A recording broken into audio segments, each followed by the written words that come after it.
Yeah, well, also, I mean, like, Joker wasn't even really like a sympathetic character, so I sort of don't understand. It's like the way, like, which is part of the reason why, like, I was like, I don't fucking care about superhero movies. I'm not even gonna go see this. And I saw a bunch of moral outrage surrounding a superhero movie, and I was like, ooh, maybe I should go take a little look, see what's going on here. And like, I really went in there expecting it to be like a cool incel that kills women and everyone's happy about it, you know, like based on what I was reading. And I was just like, oh, it wasn't that at all. You know what I mean? But it was tight, but it wasn't tight because I watch it and I'm just like, oh, I wish I was the Joker. You know, I feel like if that was your takeaway from that movie, you're kind of missing the point of the entire thing, you know? Yeah. Yeah. It was about this character story, right? I mean, going from Arthur to the Joker, right? It's like a character story about like an insane man who has fallen through the cracks, you know, like.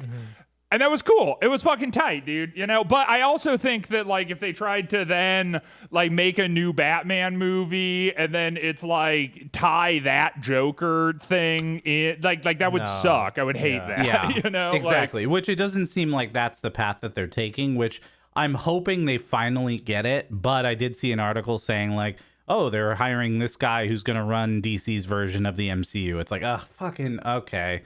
Well, they didn't learn their lesson the first time. It's like Joker did extremely well. The first Wonder Woman did extremely well because it didn't link to any other movies. It was just a Wonder Woman story. Yeah, it's like its own fun thing.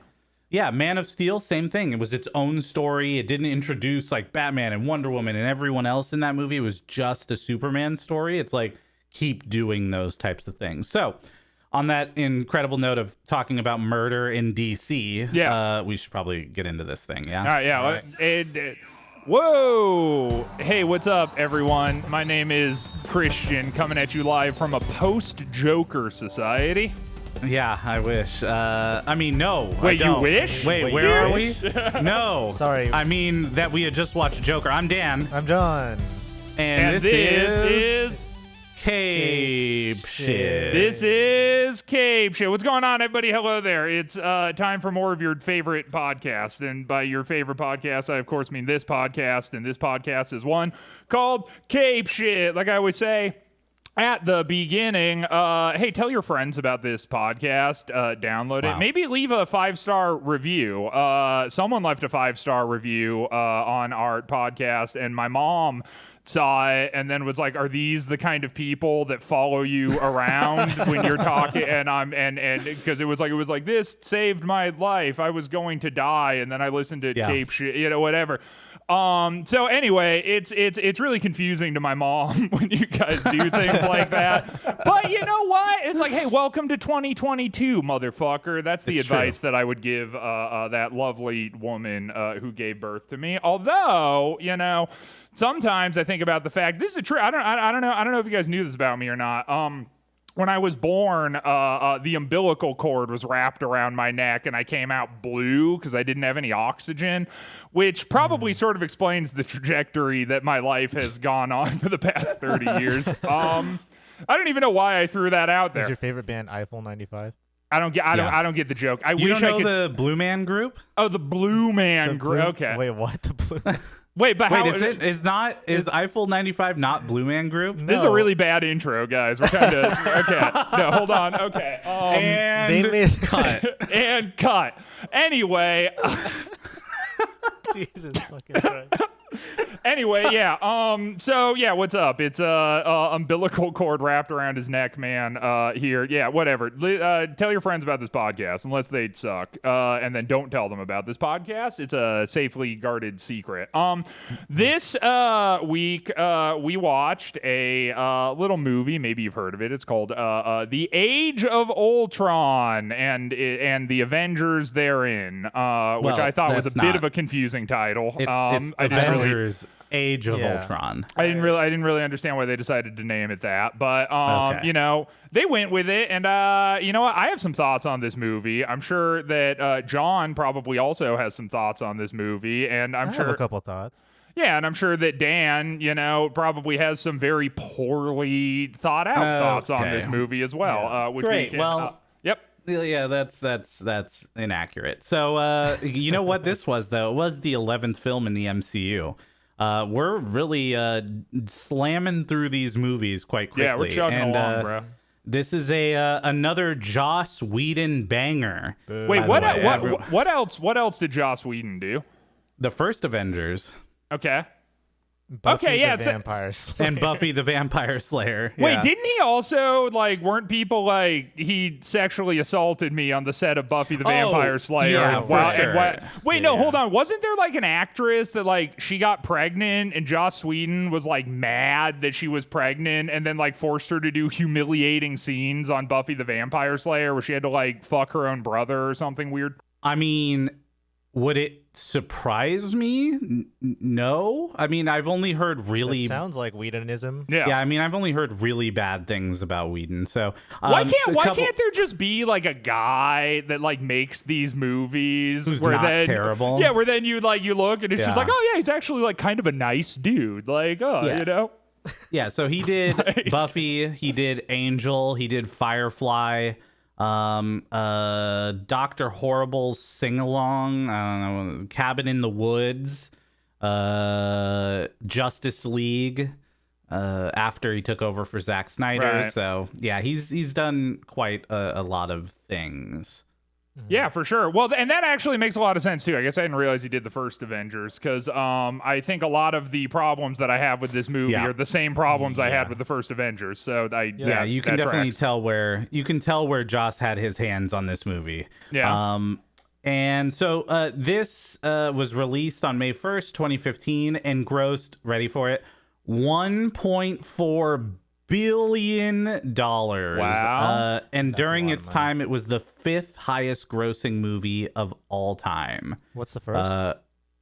What was the first? I don't know. Was it like Avatar or something? Avatar. Probably. Yeah. Avatar 2 which comes in? Yeah, See? the second one's coming out, which I Fucking don't even stay. remember the first one. I saw it when it came out in theaters 500 years ago. And last thing I'll note is that this was a different take on Ultron. So in the comics, Ultron was actually developed by Ant-Man, specifically Hank Pym, which guess what? We're going to get introduced to Ant-Man in the next movie we're going to watch, which is the actual end to Phase 2, not this movie. Yeah. And in the Avengers cartoon, Earth Mightiest Heroes, it was Hank Pym and Tony Stark working together on it. So Ultron has kind of taken a shift over time, more looking like Ant-Man in the original versions because he was developed by Ant-Man. And now in this, having more of a Iron Man look to him since obviously in this version, Iron Man and Banner are the ones who kind of help put Ultron together. Yeah. And that's it. And Have no opinion on that. Good job.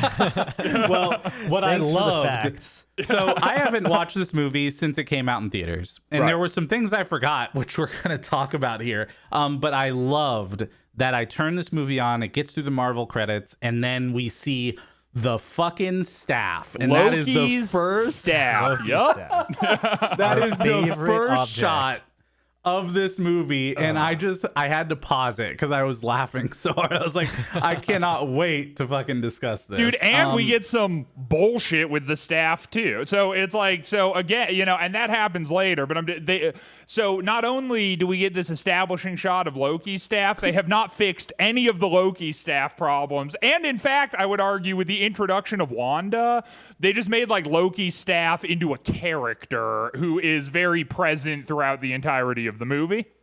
Yeah, so I will admit 100% that I did not remember that the Mind Stone was in the staff. That point alone would have maybe helped the conversations we've had over the past few podcasts that have been related to Loki's staff. Sure. But when they broke apart that piece and pulled the Mind Stone out of it, that connected a ton of dots for me. I'm sure it did not connect any dots for you. But for me, I was like, oh, got it. That's the Mind Stone. Okay. I forgot about that. Yeah. That links up a lot of things for me that we've discussed in the past. Yeah, for sure. So, you know, we get like a opening thing. We get right into the action, as it were. And wouldn't you know, Hydra's up to their old tricks yet again, apparently. they have Loki's staff, and the Avengers are not too happy about them having the staff.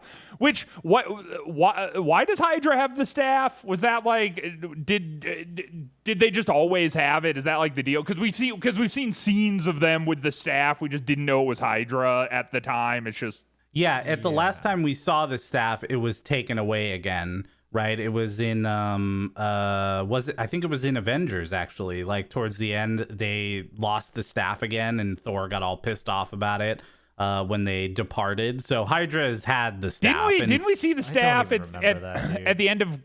Shoot, it wasn't Guardians of the Galaxy. I don't. Winter but Soldier, the maybe. Winter Soldier, yeah, where they have like Wanda and Quicksilver like in the room. Don't they establish the staff is there? Yeah, that's where we saw it again. Yeah. But again, like when the Avengers had it last, they then lost it at the end of the movie. Right. Right. Okay, and then yeah. we saw it again with the teaser about Wanda and Quicksilver, right? And we do see later on like why the staff or how the staff creates Wanda's powers, and Wanda's powers in the MCU are definitely treated differently than in the comics. In the comics, she's a mutant. But they kind of, anyways, there's a long backstory to this, but essentially they end up retconning Wanda's story in the MCU from Mind Stone to being partially a mutant, where the Mind Stone unlocks her latent mutant capabilities. Spoilers, bro. Yeah, it's wild.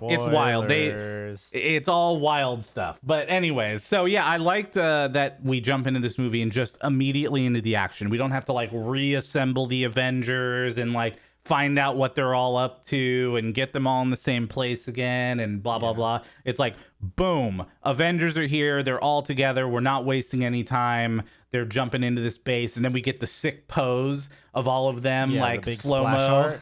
Yeah. Dude, I mean, I'm a sucker for those moments. I just am. You? I'm sorry. Really? It's just, I know it's wild to think about, way right? You I know. like those moments. I know. It's really crazy to hear, but we also get two of the Hydra guys talking to each other, and then one of them's like, "Do you think you can hold them? They are the Avengers." And I was like, "Oh, it's the event." I hadn't realized up till that point. Yeah. Thank you. Which just. By the way, that energy I took into that scene does not go away. It's like all the praise that I gave Captain America for being like, this is very subtle. Like they're understating a lot of it. Like this is really nice. I hope they continue going in this direction. Completely erased in this one. Thanks, Joss. Thanks, Joss. Also, as we'll touch on many points throughout this podcast, I'm sure Bruce Banner continues to be my least favorite guy in the entire fucking thing. But we also get the classic setup here for the future of Cap story, which is the language call Language, out, bro. If you guys didn't language, know, Cap. he's against profanity, right? And any type of profanity. If you say Right. ass, he's on your ass. He's on wow. your ass, yeah. Wow. Yeah, we did get some cool shots here of just the team working together. I think the fighting sequences in this were really fun, and there were a lot of them in this movie. Really long fighting sequences. Yeah, they were all like 30 minutes long. It was like the entire movie was just long. They're like 4 different long action sequences, and I think that's why I don't remember a lot of it. I'd be interested to hear John's take on this too, because he's sort of CGI guy. I felt in many ways, contentious opinion perhaps, I feel like the CGI took a step backwards in Age of Ultron in a lot of because, and I get it, because there's a lot of scenes where there's like 6 people on screen at once and they're all doing things. Yeah. But like, especially during this like intro phase, I was just like, it was so obviously a CGI thing, which I know I sound like, you know, the fucking comic book nerd from The Simpsons or whatever when I'm like, it was obvious. It's like, you know, I get, it's like, of course it was CGI, you know, whatever the fuck. But like, I'm just saying that like, I felt like it didn't flow super well for some of the larger action scenes. And we kind of saw that in the beginning here where it was like,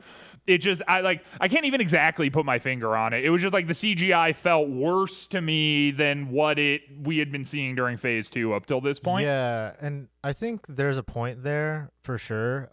But I also think it comes with the fact that you're right. There's like half of the movie, probably more than half of the movie, is action, and a lot of the action scenes use CGI because of the crazy shit that all these characters are doing.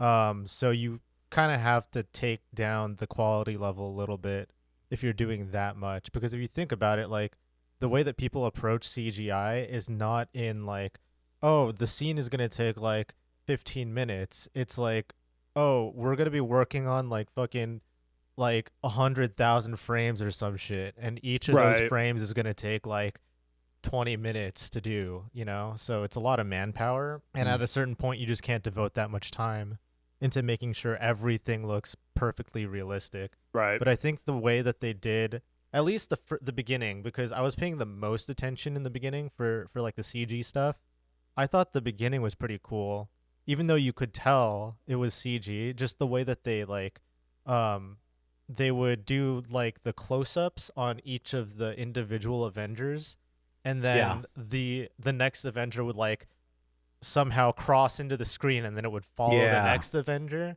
And the way they did those transition was like really cool and creative, in my opinion. But I agree. I even kind of like vividly remember a point in the intro where you get this like sort of like slow-mo shot of the Hulk as he's like screaming and like moving through, and even thinking like that was cool, like whatever the fuck, you know, like I'm like like. And that's saying a lot for me, because I really do not like the Hulk. That's I think that what I've come to decide over the course of this podcast is that is probably my least favorite character in the entirety of the universe. Although we have a new contender with Wanda, because I have some things to say about that. Oh boy, here we go. You know, you say Wanda, but I think for me, after all the praise that we gave the direction of Black Widow, she is taking like 50 steps back. Dude, they fuck her in this movie, man. I was like, what the hell is up with Black Widow? Yeah, dude, no, for sure.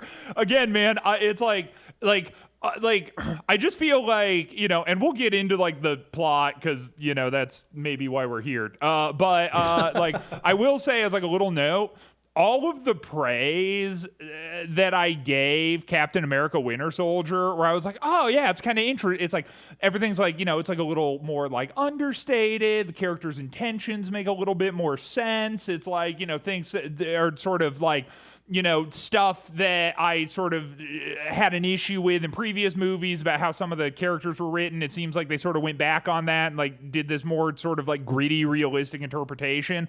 All of that gone. It is all gone in Age of Ultron. Age of Ultron is right back to your classic Marvel tricks. Well, you weren't the only one, and a lot of people didn't like some of the decisions Joss Whedon made for this movie, which is again why this is his last outing with the MCU. So the good news here is that's no more, but I do have a very early on and special segment of how Christian has ruined movies for me. Woo! Hey!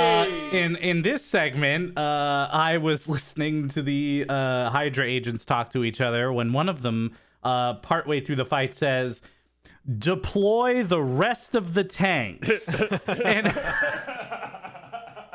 And I was like, why wouldn't you just send all the tanks out in the first place? That doesn't make any sense. It's like you have the tanks. And I heard that and said, oh, yep, okay, well, movies have been ruined for me now. Woo! Thank you so much. All right, yeah. I know. I think I served my purpose here, yeah. Yeah, so anyways, that was fun. Hey, guess who's back in this movie, you guys? Your favorite character ever, Hawkeye? Hawkeye! Yeah. Not only is he back, but he is a focal point of this movie partway through. And I'm getting ahead of myself, so this is a little teaser for something coming up later. It cracked me up how they had to add in a scene to try to justify Hawkeye's existence to the audience later in just this like really silly fucking way, which we'll get to. But yeah, Hawkeye sucks.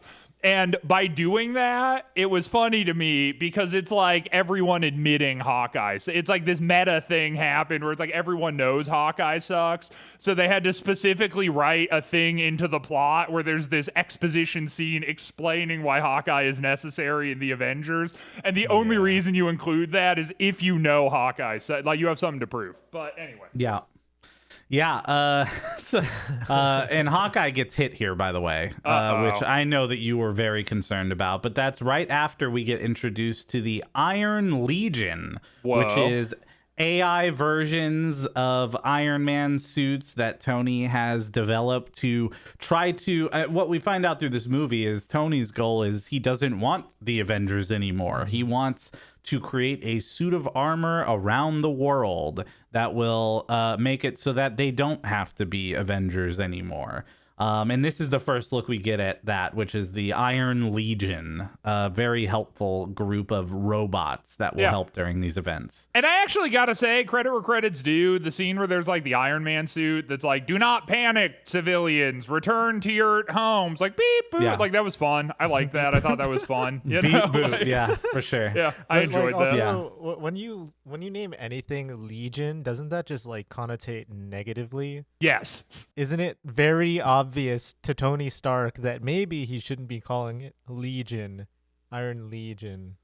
Yeah, I mean, It should be like the Iron Pals. Yeah, the Iron Buddies. Pals. Yeah, that's it. Iron Folks. Yeah, the Iron folks. Okay. Oh man. Okay. Anyways, I do really like to as these fight scenes happen through the movie in the ways they link the heroes up in attacks. So like in this we saw Thor utilizing his hammer against Cap's shield to take out an incoming tank and people walking through. And these are things we're going to see used again in different ways in the future. So I like kind of the way that they merge these heroes together during these fight scenes to create cool moves like that.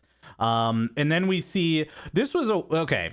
So the first time we really see Wanda in this fight is right when Cap finds Baron Strucker.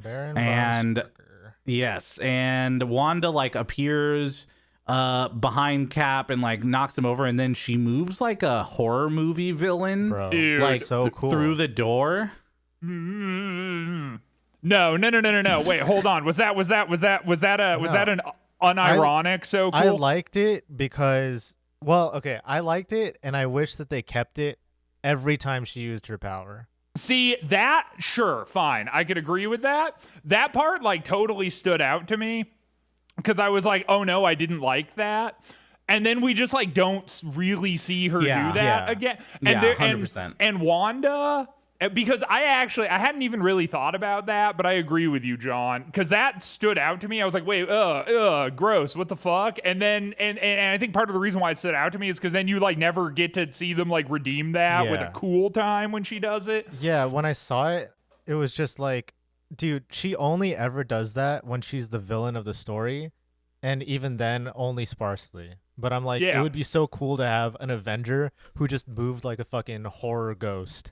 Yeah, that would be pretty cool. But I also think, mental note that I made in this scene and little behind the scenes spoiler, real note I made too, looking at my notes right now.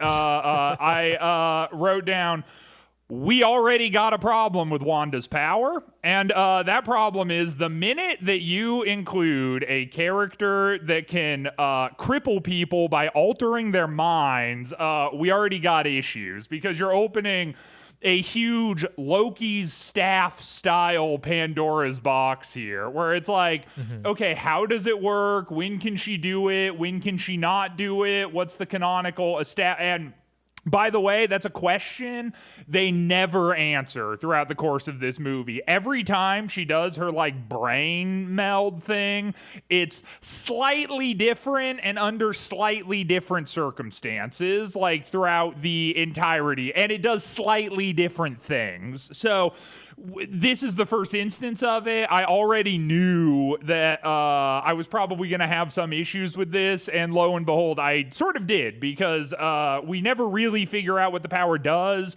versus what it doesn't do, and it's manifested differently throughout the entire movie, and it just kind of is what it is. So, anyway. Boy, and you'll find out as we keep watching that it's manifested differently throughout the entire MCU. Don't like it. Not a fan? Yeah, I also wonder, just at a higher level, whether the way that the MCU functions is just not a way that you enjoy watching movies, which is like, we don't get a lot of answers when new things are introduced almost ever, because they have to continue this larger phased stories throughout multiple movies, right? So, like, for example, the staff we've been seeing since not Iron Man, but like Thor, right? So, like, I don't know which one he showed up with first with the staff. I forget off the top of my head. Oh, it was Avengers.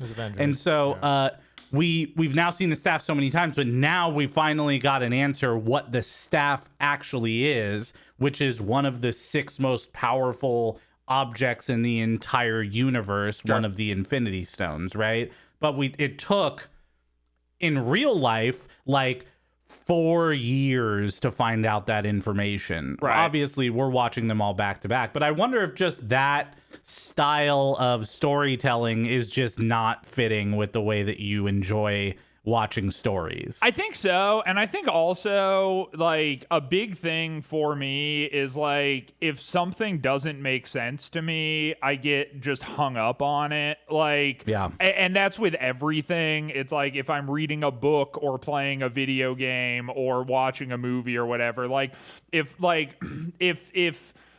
guess for a deeper can we get some air horns here?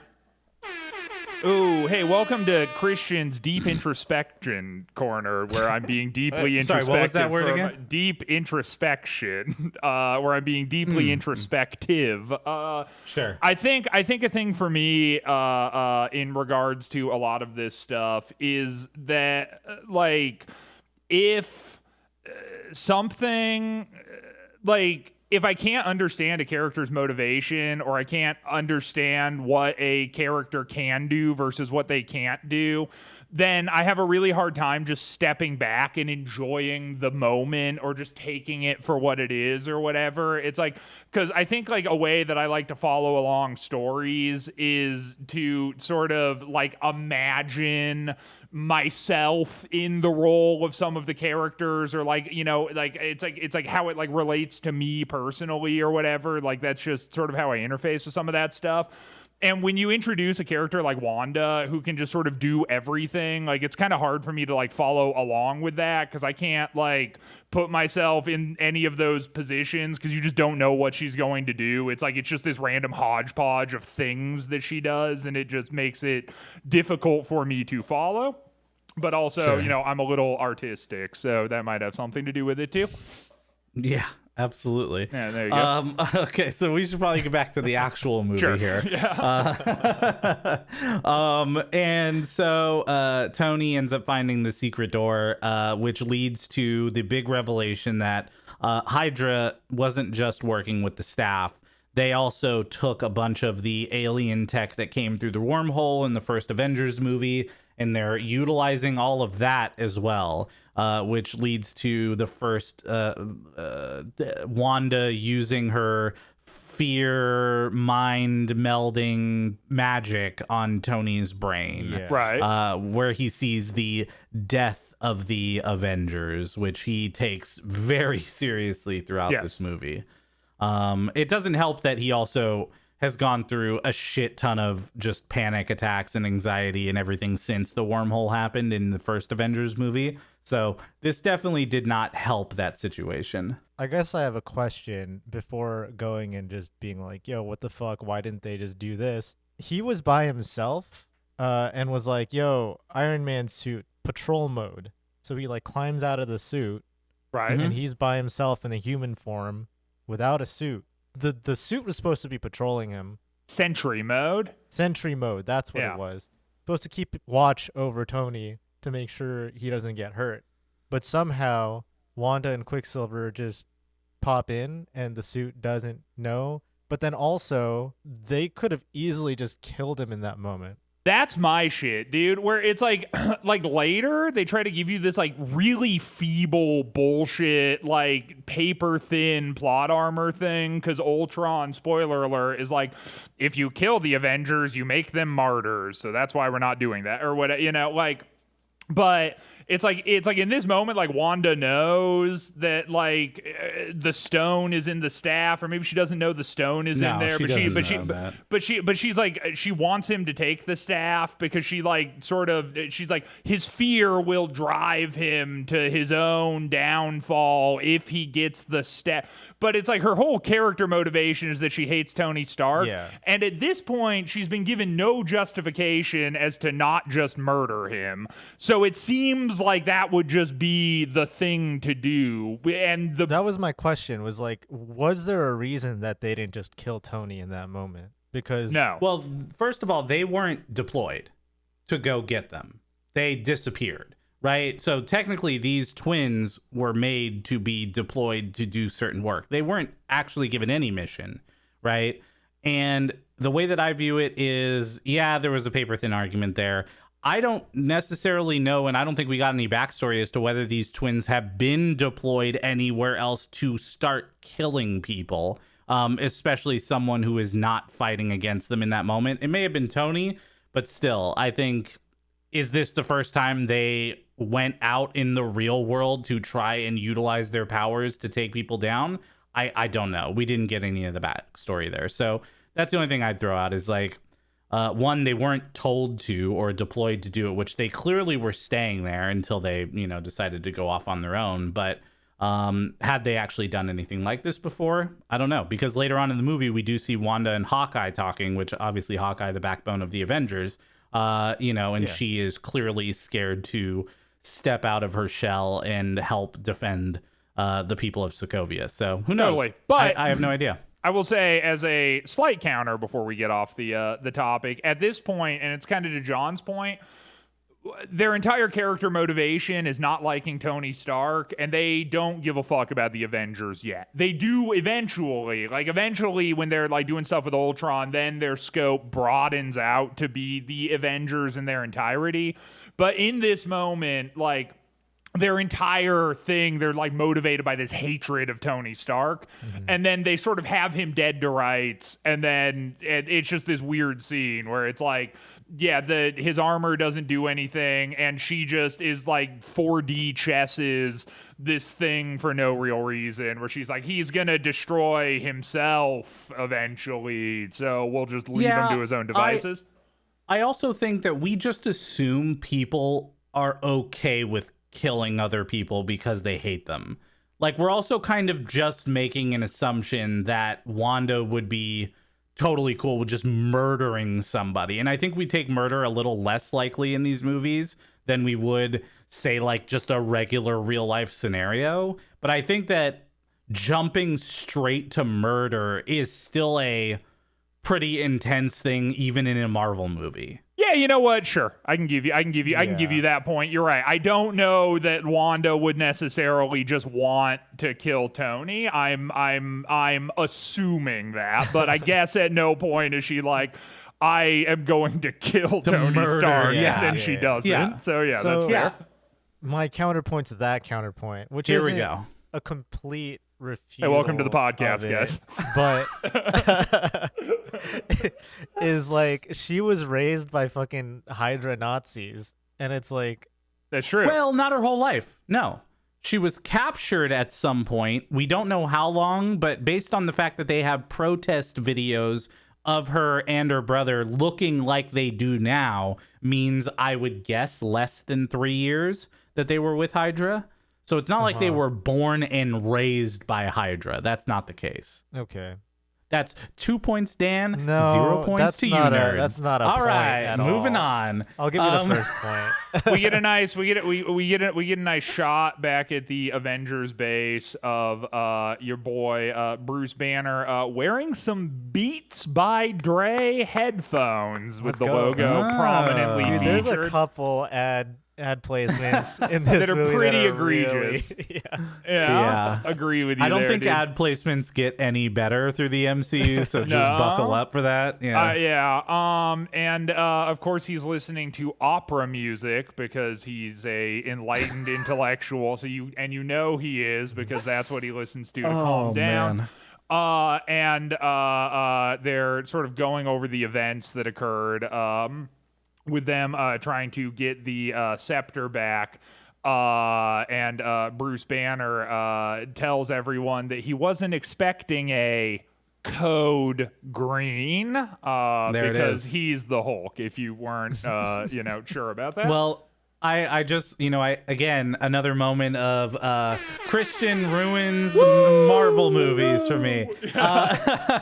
And this is more specifically around Banner because, look, I like the Hulk character. I think that we really see a good Hulk character starting with Thor Ragnarok. I think that's where Hulk becomes the real Hulk for the MCU and has his own actual qualities of being a character, not just being someone who gets angry.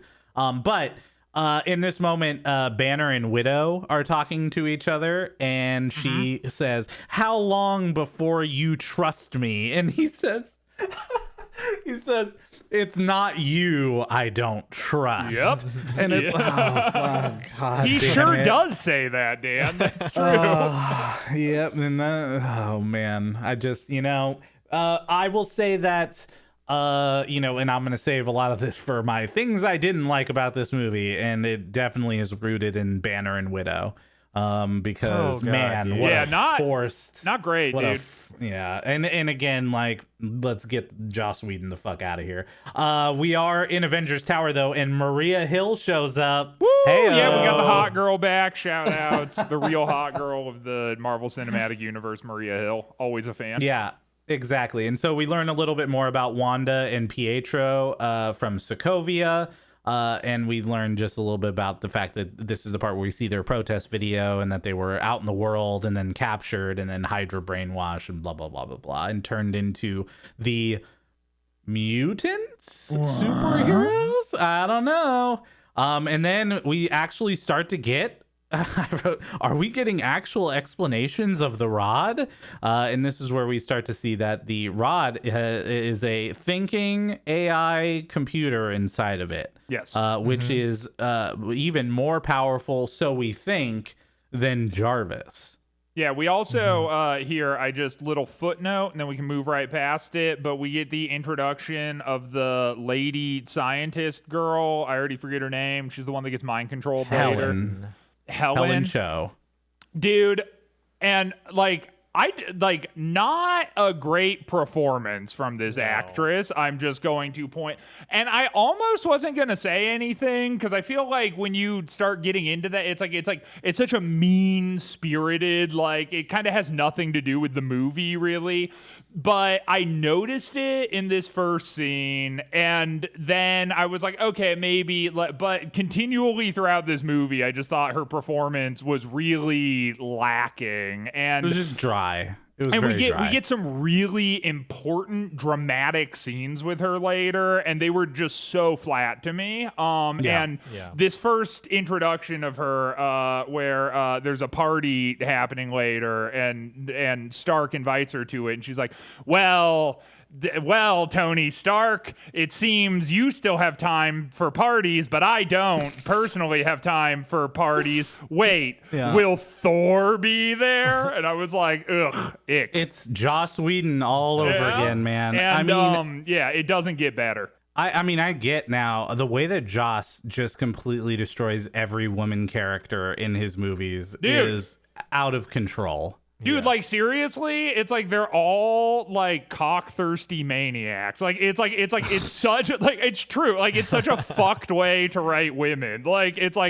And you'd see it a lot in this movie, and it stood out to me every single time. Yeah, it's not great. So we do get here kind of the montage of first Tony and Banner are talking about kind of what their goals are here by utilizing the staff, and that Ultron would be the goal of protecting the Earth from outside forces. That, right now the Avengers, they can handle things on Earth, but what happens when things come through that wormhole again? There's clearly a lot of threats out there. So can you explain something to me? This isn't actually a nitpick at all. This is just something I feel like I missed, and I wanted a little explanation for it. So the Mind Stone is one of the Infinity Stones, but it also has an AI inside of it. But then they impart, so he's been working on Ultron as a part of his thing. So that's like a program he already has.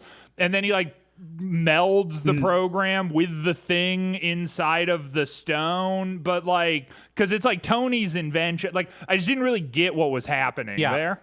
So Ultron is an already in progress idea when they bring it to the table, but clearly what they're missing is the ability to make a fully recognized protector that can understand information and make decisions on protecting the world, right?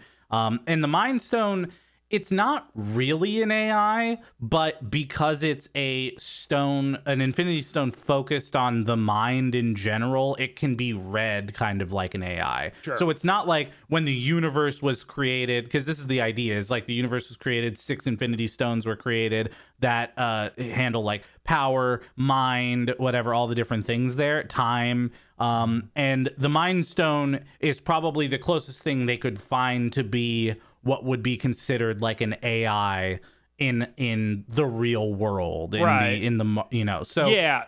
taking that, merging it with the already in progress Ultron project, their goal was to find a way to utilize the power of the Mind Stone and its ability to control the mind, to make decisions, to understand the universe, and put that into Ultron. Right, sure. But so none of the personality that we see of Ultron is a result of the Mind Stone at all. It's all it's independent programming by Tony, just sort of given life by. Cool. That's what I was wondering. All right. Yeah, and so on accident here, Ultron is born while they're having their party time, and guess what? All the Avengers are there. We get to see War Machine and Falcon, and we get to see all the fun people there. And so we've been shitting on Joss Whedon a lot. And this is very much a taste thing, but I think that Joss Whedon really shines in moments where it's slice of life and all the characters get to interact. He's really good at pitting different personalities with each other and seeing how they getting more glimpses into their personalities by interacting. And I think that's the one good thing he brought to the Avengers and the Avengers movies, was these type of non-action, non-plot moments.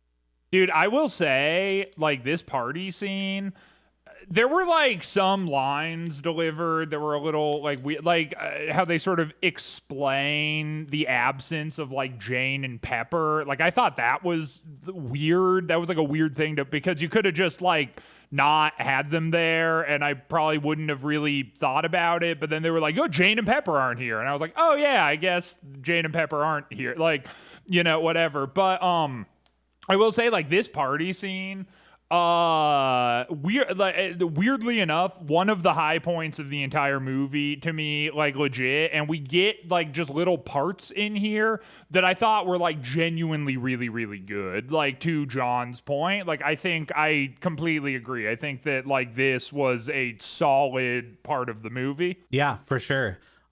We get just a little moment here where Sam or Falcon is talking with Cap and mentioning that they're still looking for Bucky, which again is kind of setting up for the future storylines there. And then we get the first instance of this, kind of first-ish instance of Banner and Widow flirting at the bar. Again, just I don't know, feels really weird. But then we get this scene which stood out not only back then when it first came out, but even now is a standout part of phase 2, which is just the Avengers hanging out, talking about Thor's hammer. Yes. And then having them all try picking it up. Dude, I love that scene. Like, honestly, Yeah. I know that that's like probably like, hey, I'm break and roll a little bit here, but legit, I thought that was so good. Like, the whole thing.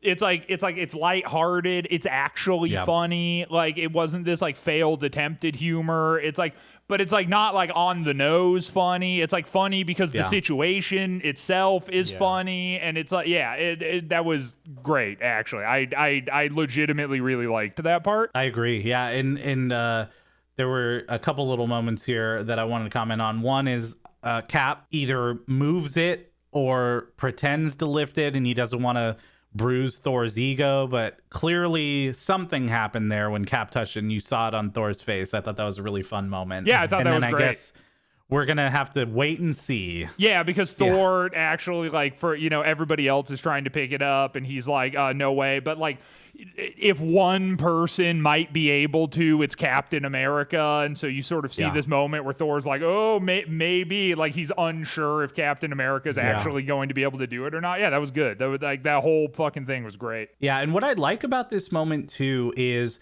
there are moments when you watch certain movies where you're like, oh, okay, well, they're setting this up, and then at the end they're going to utilize this for some plot point. But like, I didn't even think about it in the moment that they would utilize this little moment to, like, in the future gain the trust of Vision, right, with having him pick up the hammer so easily and hand it over to Thor. So I this was really, really well done, for sure, except for the one nitpick I will have. You said you really liked it. Okay. I'm gonna pull a nitpick. Oh geez, here we go. Widow gets asked if she wants to do it, and she goes, "That's not a question I need answered." And it's like, what? Just, she doesn't always need to be like that. Why couldn't she go and just do it with everybody else? I don't know. It felt like, again, another weird, like, Joss Whedon writing moment. Maybe I'm looking too far into it, but I don't know. Why can't she go do it like everyone else does? Well, hey, if you want a weird Joss Whedon writing moment, how about when Ultron has shown up and everyone's bailing out, and Bruce Banner and Black Widow jump behind the bar, and Bruce Banner motorboats her tits. Just a classic Banner motorboat. I was like, what the fuck, dude? Nobody lands on their stomach with their face pressed down. Yeah. Like when you land on your head goes up because you don't want to hit your head. This was clearly him falling down, in his head, he like pushed his head into the ground to like break his fall, apparently. Yeah. Like, it was I was like, what the fuck, dude? Like, why? Not great. Not great, dude. Not great. Not spectacular. But we get Ultron. We get Ultron entering the building. We do. And he's just like a mangled robot horror puppet. He's like dripping oil everywhere. He looks grotesque and like broken. Yeah. And well, this is like the interesting part here. So I would love to get opinions, because I loved James Spader's performance as Ultron. I thought he was a great fit for the role. I love his voice and how he just carried himself with Ultron. I did see like some of the behind the scenes stuff of him. Like, he was actually in the mocap suit in front of the Avengers doing the motions of Ultron in that moment. Yeah. Like, it was a really great performance, in my opinion. I'm curious what you guys think. Yeah, Robert California himself, bro. Yeah, dude. Robert California. Nah, man, yes, I agree. I sort of liked how it was almost kind of like who was like the fake terrorist in Iron Man 3? What was that dude's name? Ben Kingsley. Ben Kingsley. The what? The Mandarin. The Mandarin. Yes, exactly. Thank you. Mandalorian. Yeah, the Mandalorian. I almost it was almost reminiscent of that character to me a little bit, in the sense that like the voice was like just like odd enough to make it feel like it was sort of like otherworldly, or like not quite human or whatever, but it was like on point enough. Like, yeah, I thought that was great. And I also thought that it's a really hard sell to like because in order to make Ultron work, they had to like make it robot and human at the same time, right? Like if it was too robotic, it wouldn't have worked, and if it was too human, it would have been awkward. And I feel like they actually towed the line and did it really well, and you especially like see it in this moment where it's like, because when Ultron's kind of like fucking with all of them and he's like there like taunting them a little bit, you know, being like, oh, we need to kill the Avengers or whatever. It's sort of like a mangled guy, but it's not so deep into being a mangled guy that you can tell it's just like a dude in a mocap suit. Like it's still robotic. Like they did that nicely. Like that was sold well. And it was like kind of creepy, but also sort of, you know, not just creepy, because it was also sort of imposing. Like that whole thing, it was good. That was serviceable. He was imposing and creepy, but also felt like, to your point, felt very human. For me, like the standout, like if I had to pick one part of the performance that was really crazy to me, like I still don't understand how you would come to this portrayal of the voice, is how similar it is to Robert Downey Jr.'s like Tony Stark, but also make it seem like weird and creepy and scary at the same time. Yeah, for sure. Like it's sort of like anti Iron Man, but it's like it's in the Iron Man realm enough that it's like one of his creations, but it's like just different enough that it's like sort of standing out as the antithesis to it. I agree. There's some lines that he delivers where I'm like, that actually sounds like Robert Downey Jr. delivered the line, but you've never heard Robert Downey Jr. like actually yell like that or anything like that in right, totally movies. Yeah, I thought this has to be, I think even from a story perspective, Ultron really stands out. Like even in the next scene here, which we're about to get into about the boat, and he says a line that Tony had said to Claw at a previous point and said like, that's what Iron Man said to me, or that's what Tony said to me the last time I talked to him. And he's like, I'm not Tony, like this fucking crazy anger issues related to it. I loved all of that. But before we get to the boat, this is actually a really important moment here where Jarvis is dead now. We think Jarvis is dead. We find out that this isn't strategy, this is rage. But that as they're arguing, Tony kind of begins to laugh and find it funny and all this other stuff. And he's talking about how this is really kind of proving what he wants to do, and that this is the end game, right? The end game. Oh, he said it, dude.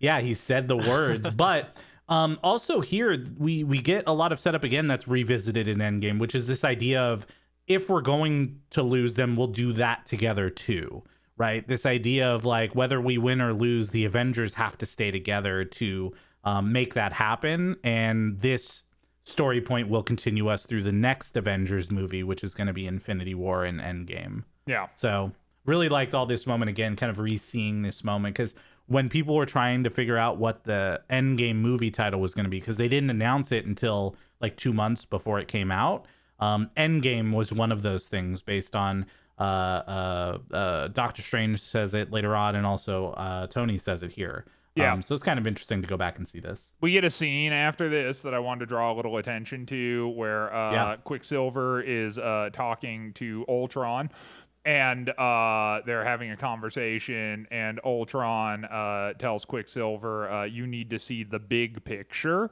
to which Quicksilver responds, I don't see the big picture. I have a little picture. I take it out and look at it every day. And it was just one of those Marvel moments where I was like, did that need to, like, you know, I'm like, do you have to fucking do this thing? Again, it's like back to my point of like, I really liked how Winter Soldier stepped away from moments like these. And then in Age of Ultron, we're just right back to this kind of shit. Well, it's interesting, too, because the next moment with Pietro I really actually like, where he tells the story of the bombs coming down into his city, and that one of them didn't go off, and all they saw was the Stark logo, which I think you watched WandaVision, right? Yes, because I did watch WandaVision. Which in that show, we see that moment Yeah. We see the moment of Pietro and Wanda together under the couch and the bomb in front of them that explodes and they're stuck under the rubble. Like, it's really cool that we come back to that moment and get to see that in the future. By the way, Yeah. on the ship, we have, of course, a scary foreigner, as is necessary in all of these movies. And another classic Joss Whedon moment that I really enjoyed is like on this guy's desk, there's just a framed photo of some random woman with huge tits. And What? Yeah, I noticed that. I didn't even notice. And the camera just like It keeps lingers like on it. Dude, it lingers on it for and she's just no one. It's just this random big titty lady like, Christ. framed on this desk, and the camera's just focused on it for like 30 seconds. I Dude, just Joss noticed Whedon's it. really into Freud. I bet the Yeah. fuck out of that one. Oh, for sure. Also, with all the mind control shit too. Again, I'm just saying, dude. There's like, yeah, that guy's got some demons. Yeah, that's I didn't even notice it. Yeah. We do get our first mention of Wakanda, which we're gonna hear about a couple times in this movie because that's where you get vibranium. Hey, there it is. which is what Ultron is looking for. And so, well, we get the look at Claw first, and then Ultron heads to the boat. And this is where he uses the Tony Stark line, which I forgot exactly what it was, but he calls him Stark, and Ultron just rages the fuck out and rips his arm off. Yeah. And that's just it. We see Claw again multiple times in the future, and he just has no arm. He's just fucking. That sucks for you, Claw. You start off your MCU journey losing an arm. Yeah. But this is played by what's his name? Andy Serkis. Andy Serkis, man. He made his way in here, and I guess if anyone was gonna lose an arm and get it mocapped on, it would be Andy Serkis. So yeah, it was pretty cool until, you know what? The Avengers are gonna show up and ruin everything. Oh boy. Uh-oh. And so we see some again, another big fight scene. But again, I also really like kind of how they choreographed these fight scenes. I thought that there weren't any really kind of dull moments here, and that the team ups and that the quick switches between them. And John, to your point earlier, it's like you see one person fighting and then another one runs like through the frame, and like The camera movements and the transitions are really clever, and they keep you engaged. But this scene is where I started to lose myself in the pacing of the movie because Oh, that's interesting because me too, actually. Like Yeah. right about here. right Yeah. at this scene, because this scene goes on for a while. All the Avengers kind of get picked off one by one by Wanda's mind thing, where she messes with their minds. They all hallucinate in different ways. They all see like the horrors of their past. And I mean, this is another part where I was like, Quicksilver and Wanda could have easily just killed the entire Avengers team on their own here, but then they didn't. And Yeah. then, so we have this go on for a while, and it seems like the Avengers have lost, but then Wanda and Quicksilver have to retreat. And then they're like, okay, now we got Bruce Banner over here. Let's do it on him too. And then that sparks a whole other fucking sequence where now they're in a second really long action sequence, and that really broke the movie up in a weird way. Yeah, and also we get an establishing shot of Bruce Banner trying to contact the team, where he says, "Guys, is this a code green?" And I noticed that too. Also, a thing that you glossed over again, tiny footnote, but I noticed it, is at this point too, like someone's like going for a gun or something, and Wanda like stops their arm with her brain. And so we've now added another thing that Wanda can just like do, but like, and would be useful later, but she Yeah, just like she's psychic. doesn't. She just doesn't do it sometimes, but then other times she does. She's a psychic Pokemon. Yeah, because so just adding on to the Wanda power list, we know that she can kind of like control people's minds. Now we've also established that she can like move them around with her mind too. That's another thing in the Wanda toolkit that we've seen. Yeah. Just to kind of line it up though, and this is made pretty clear as we move into the future, that Wanda is the most powerful person in the MCU. Word. And so while some of these things seem like a lot, it's not like they're just going to leave her on the sidelines and like, oh, she's just a character that has a lot of powers that we don't really justify in any way. Like the justification in the future is, and you saw WandaVision, she becomes the Scarlet Witch, and the Scarlet Witch is the most powerful magic being in the entire world that exists in the MCU. And also even in the Endgame fights and like other things, she's just a powerhouse, and they don't undersell that in the future. Like they don't like just leave her on the sidelines because she can't help out because she's just Wanda. Like she is at the front lines at all time, being the most powerful one out there. So I will say that at least is acknowledged in some way, that she is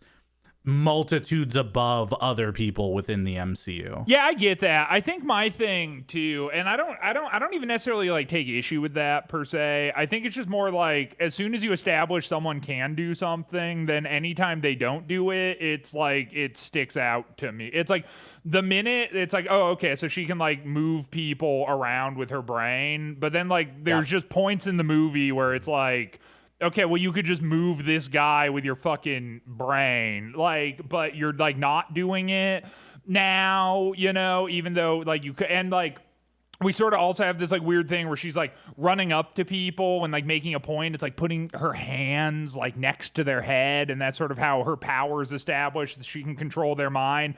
But then later she's like controlling people's minds at a distance, and then it like flips back into her going up to them again, but it's like to like the same effect. And it's like it's like her power just sort of bounces all over the place. Like I can't really figure out what she can do versus what she can't do. And this was just kind of another example of that to me, where it's like, oh, okay, she can also do this, but only sometimes, like, you know, and then she stops doing it for long patches of time. Yeah, this is just me and like how strong is Cap really? It's the same. Oh it's the same no! problem. Yeah, Did he open another door? Yeah, with the door. Yeah, right. Yeah. We also like, you know, I think too, like maybe and I haven't really touched on this yet, but maybe one of my biggest issues with this movie, honestly, was the the lack of impact that we actually see from Ultron. Like it's all in this like weird hypothetical way that people are talking, because it's like all this shit where it's like he's in the internet, he's doing all of these things, but like you don't really get to see much of that. It's like it's more like a character will come and deliver a line that it's like, oh, he's escaped into the internet, this is a problem, he's going after launch codes, he's, oh my god, he's everywhere, shit's shutting down all over the globe. It's this big, but like you never see it. You just sort of hear people talk about it, which also kind of begs the question to me, like, what can Ultron do versus what can't he do, which I know is the classic Christian criticism here, but it's like, you know, because we sort of get this thing where like now Tony Stark, like after Hulk gets like, you know, fucked with by Wanda, he's running amok, and now Tony Stark needs to go stop him, and he's like using this different AI in his suit, but it's like, couldn't Ultron just like, he's in the internet, like he's already doing all this stuff, couldn't he just like disable Tony's use of the internet? Like he's disabling internet in other places, but like not here, like, and it's like, wouldn't he just know where Tony was all the time? And then sometimes it seems like he sort of does know where Tony is because he's in the internet and can see it, but then other times he just doesn't really know, and like Tony catches him by surprise. Like it was just sort of like I couldn't tell what Ultron was really doing, you know? Like when he was on the screen delivering lines, it was cool, but the minute that he wasn't, I was like confused as to what even was sort of going on with him, or like what he could do versus what he couldn't do. Yeah. I don't think that Ultron cared. Sure.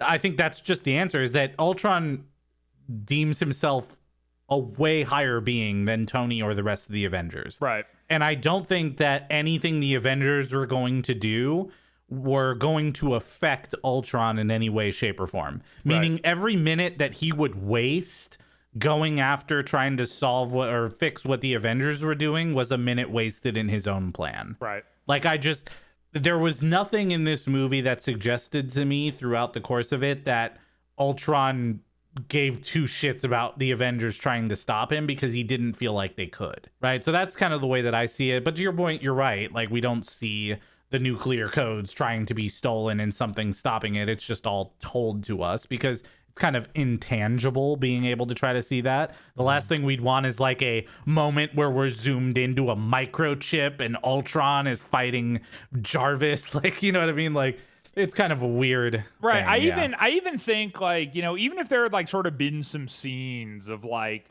a Wall Street broker or whatever, and then all of a sudden it's like, oh no, like the internet's not, you know, whatever the fuck, like some like chaos or like pandemonium sort of happening out in the world, I think it would have like, if I was put in charge of this movie, I would have like done a little bit of that, because I think that we hear how threatening Ultron is, and we see how threatening he is when we see him, but it's almost sort of like when he's not directly in front of the camera, it's almost like this vague existential threat, like stuff is happening, but we don't really know exactly what it is. It almost just felt like intangible, I guess, to use your, you know, Yeah. One thing that this conversation does make me realize is, whether intentional or not, it seems like Ultron inherited Tony's hubris. Sure. Yeah.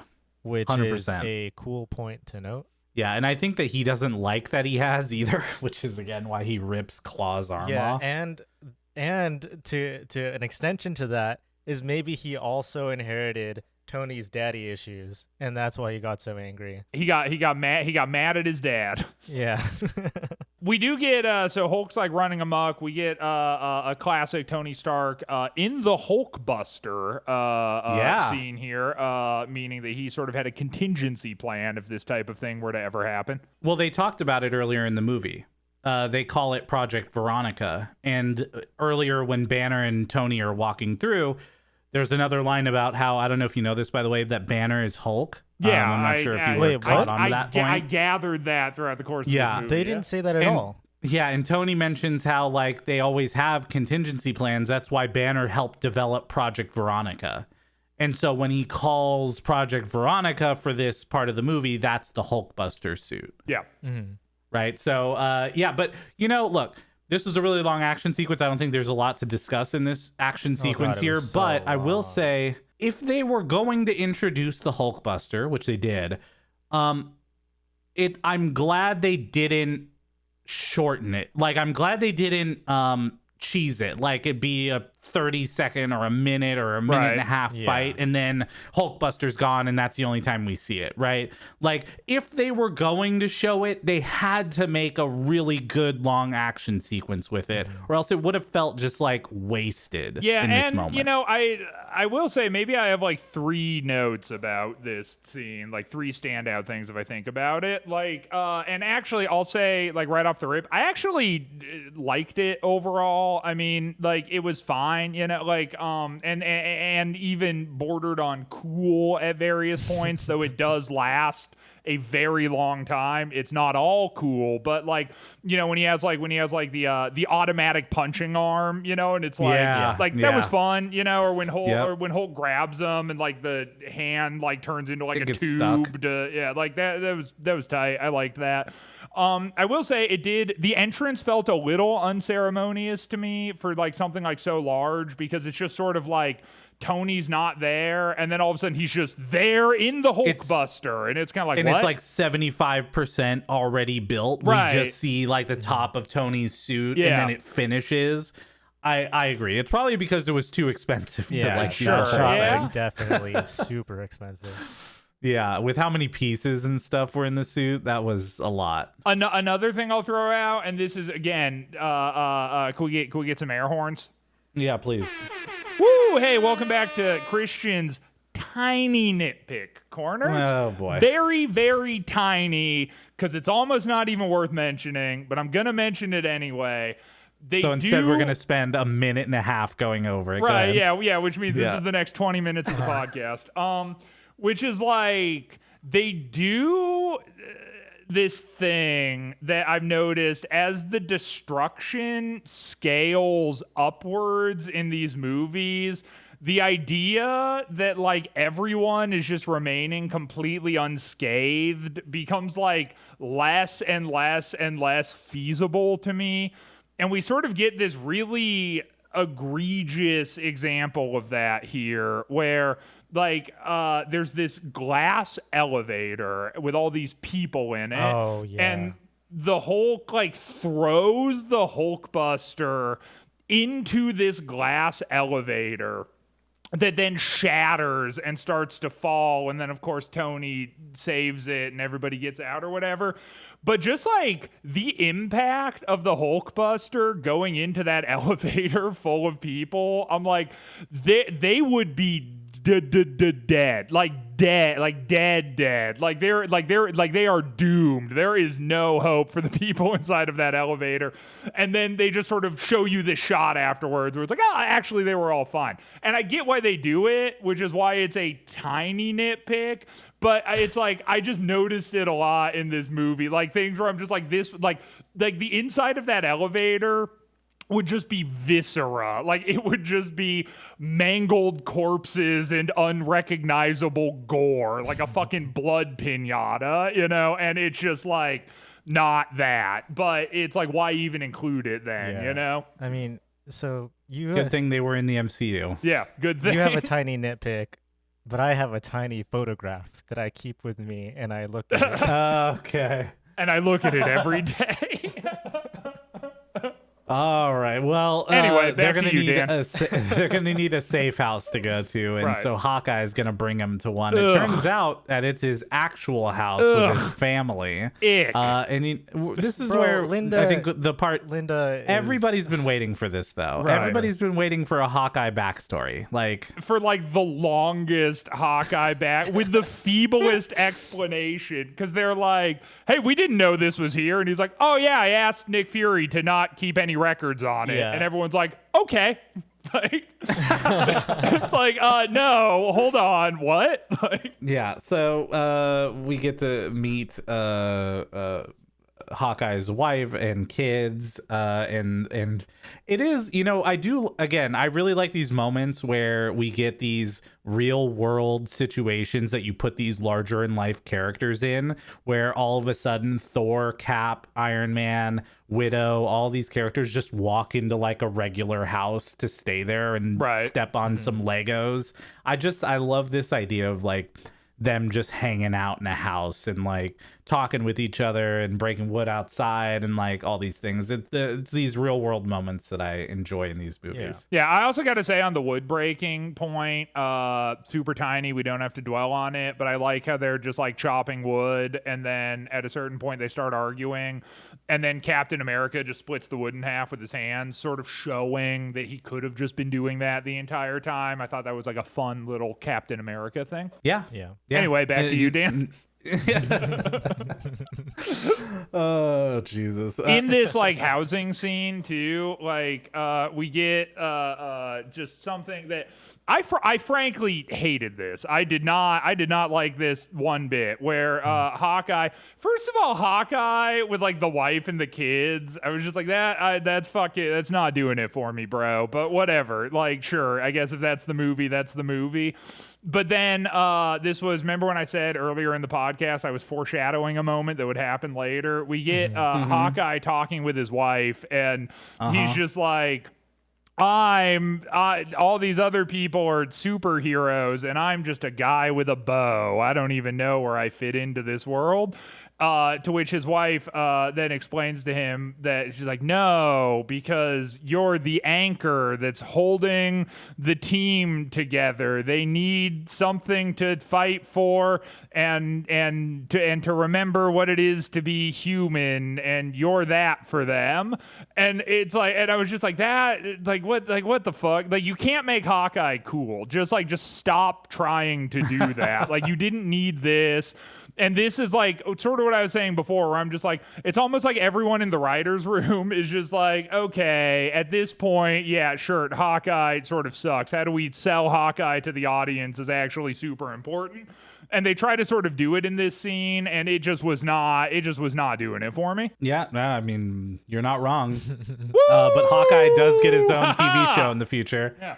Hawkeye gets his own TV Hawkeye show in the is future. cool So for a quick second when he becomes Ronin, and then and then not at all. well, spoilers. Come on, John. My Jesus. bad. Anyways, so we get a couple of like conversation things that happen in this house during this time. One is the Cap and Iron Man conversation where Iron Man wants to end the team, but Cap thinks that war can't be stopped before it starts. And then he breaks the wood with his hands.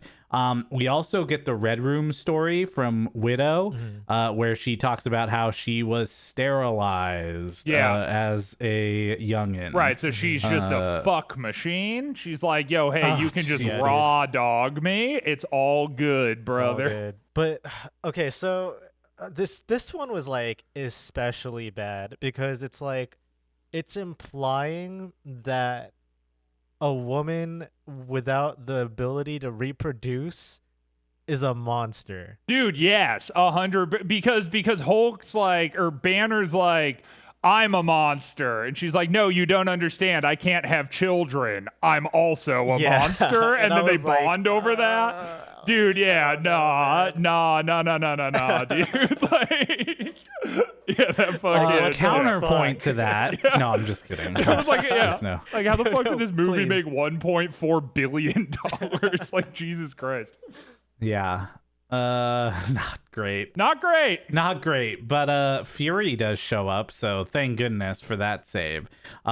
Which Fury shows up to talk with Tony, which, by the way, is a hint that maybe Hawkeye's wife is not just the person hanging out at the house, that maybe she also has some connections into S.H.I.E.L.D. or other things, since she coordinates getting Tony in that barn so that Fury can chat with him about the vision of the future. But you know what? Fury doesn't own S.H.I.E.L.D. anymore. He's not his boss. You can't tell him what to do. And also, I just like the idea of Tony trying to fix a tractor.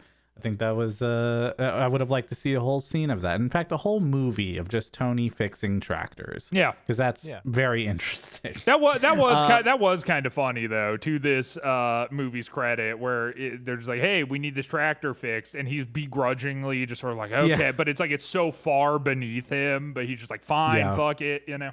Yeah, and this is all the like down to earth real moments that I like, where we just take a pause from the fucking crazy for a moment, you know. Yeah, totally.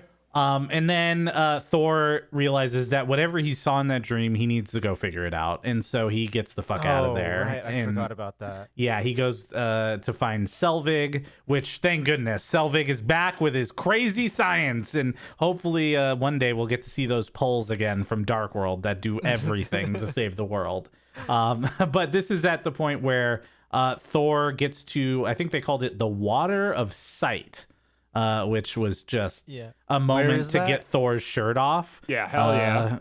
I mean, that's really what this moment was. But this is really the first time where we get like an even more in-depth moment where it's like, oh, wait, somebody's really trying to compile these Infinity Stones.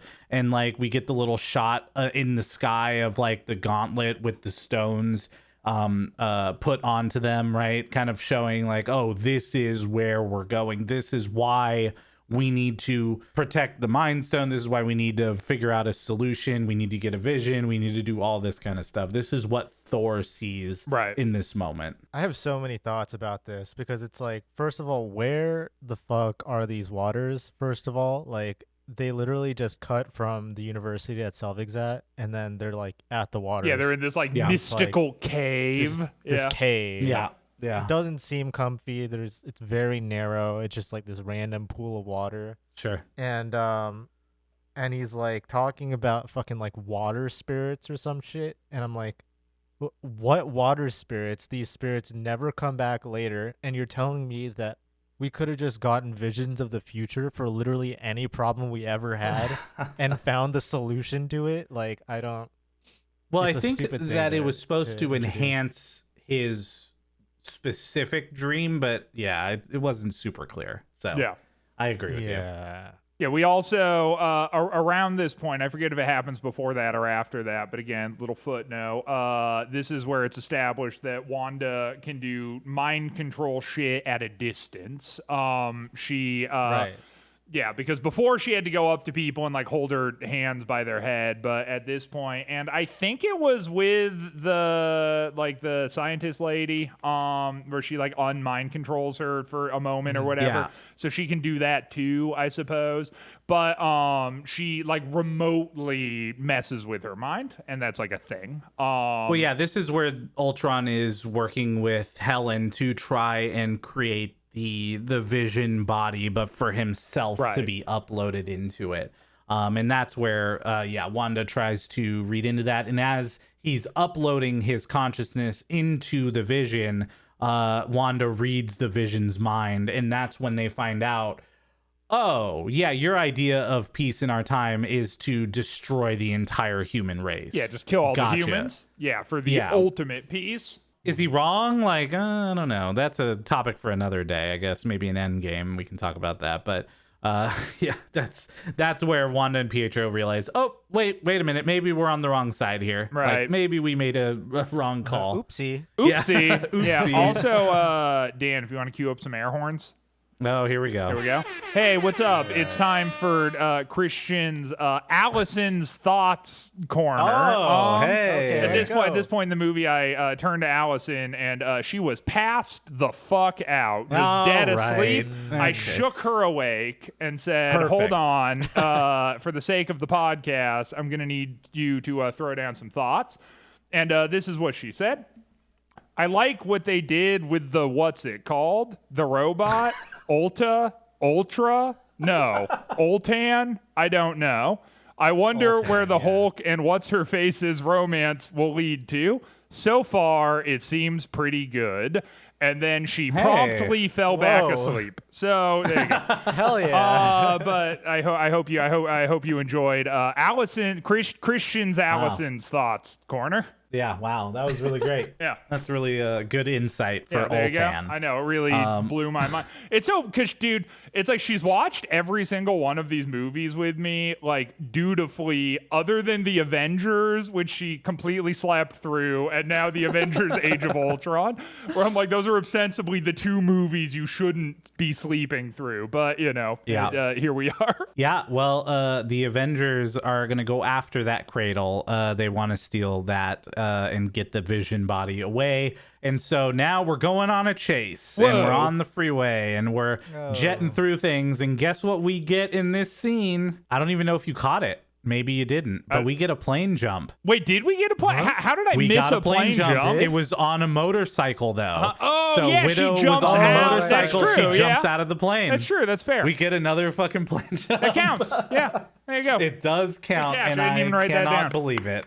Yeah, I cannot believe it. Yeah. Well, because the thing was for me, when as soon as this whole sequence started, where it was like on the freeway and the thing, and then they're flying in, I was like, we're gonna get a plane jump. Yeah. I was like, we're gonna get one. I have to keep an eye out for it. And then we, we got And one. then we did. So Nat comes out with the motorcycle, picks up the shield for Cap as Cap and Ultron are fighting on top of the. I'm always the cleaning up semi-truck. after you boys.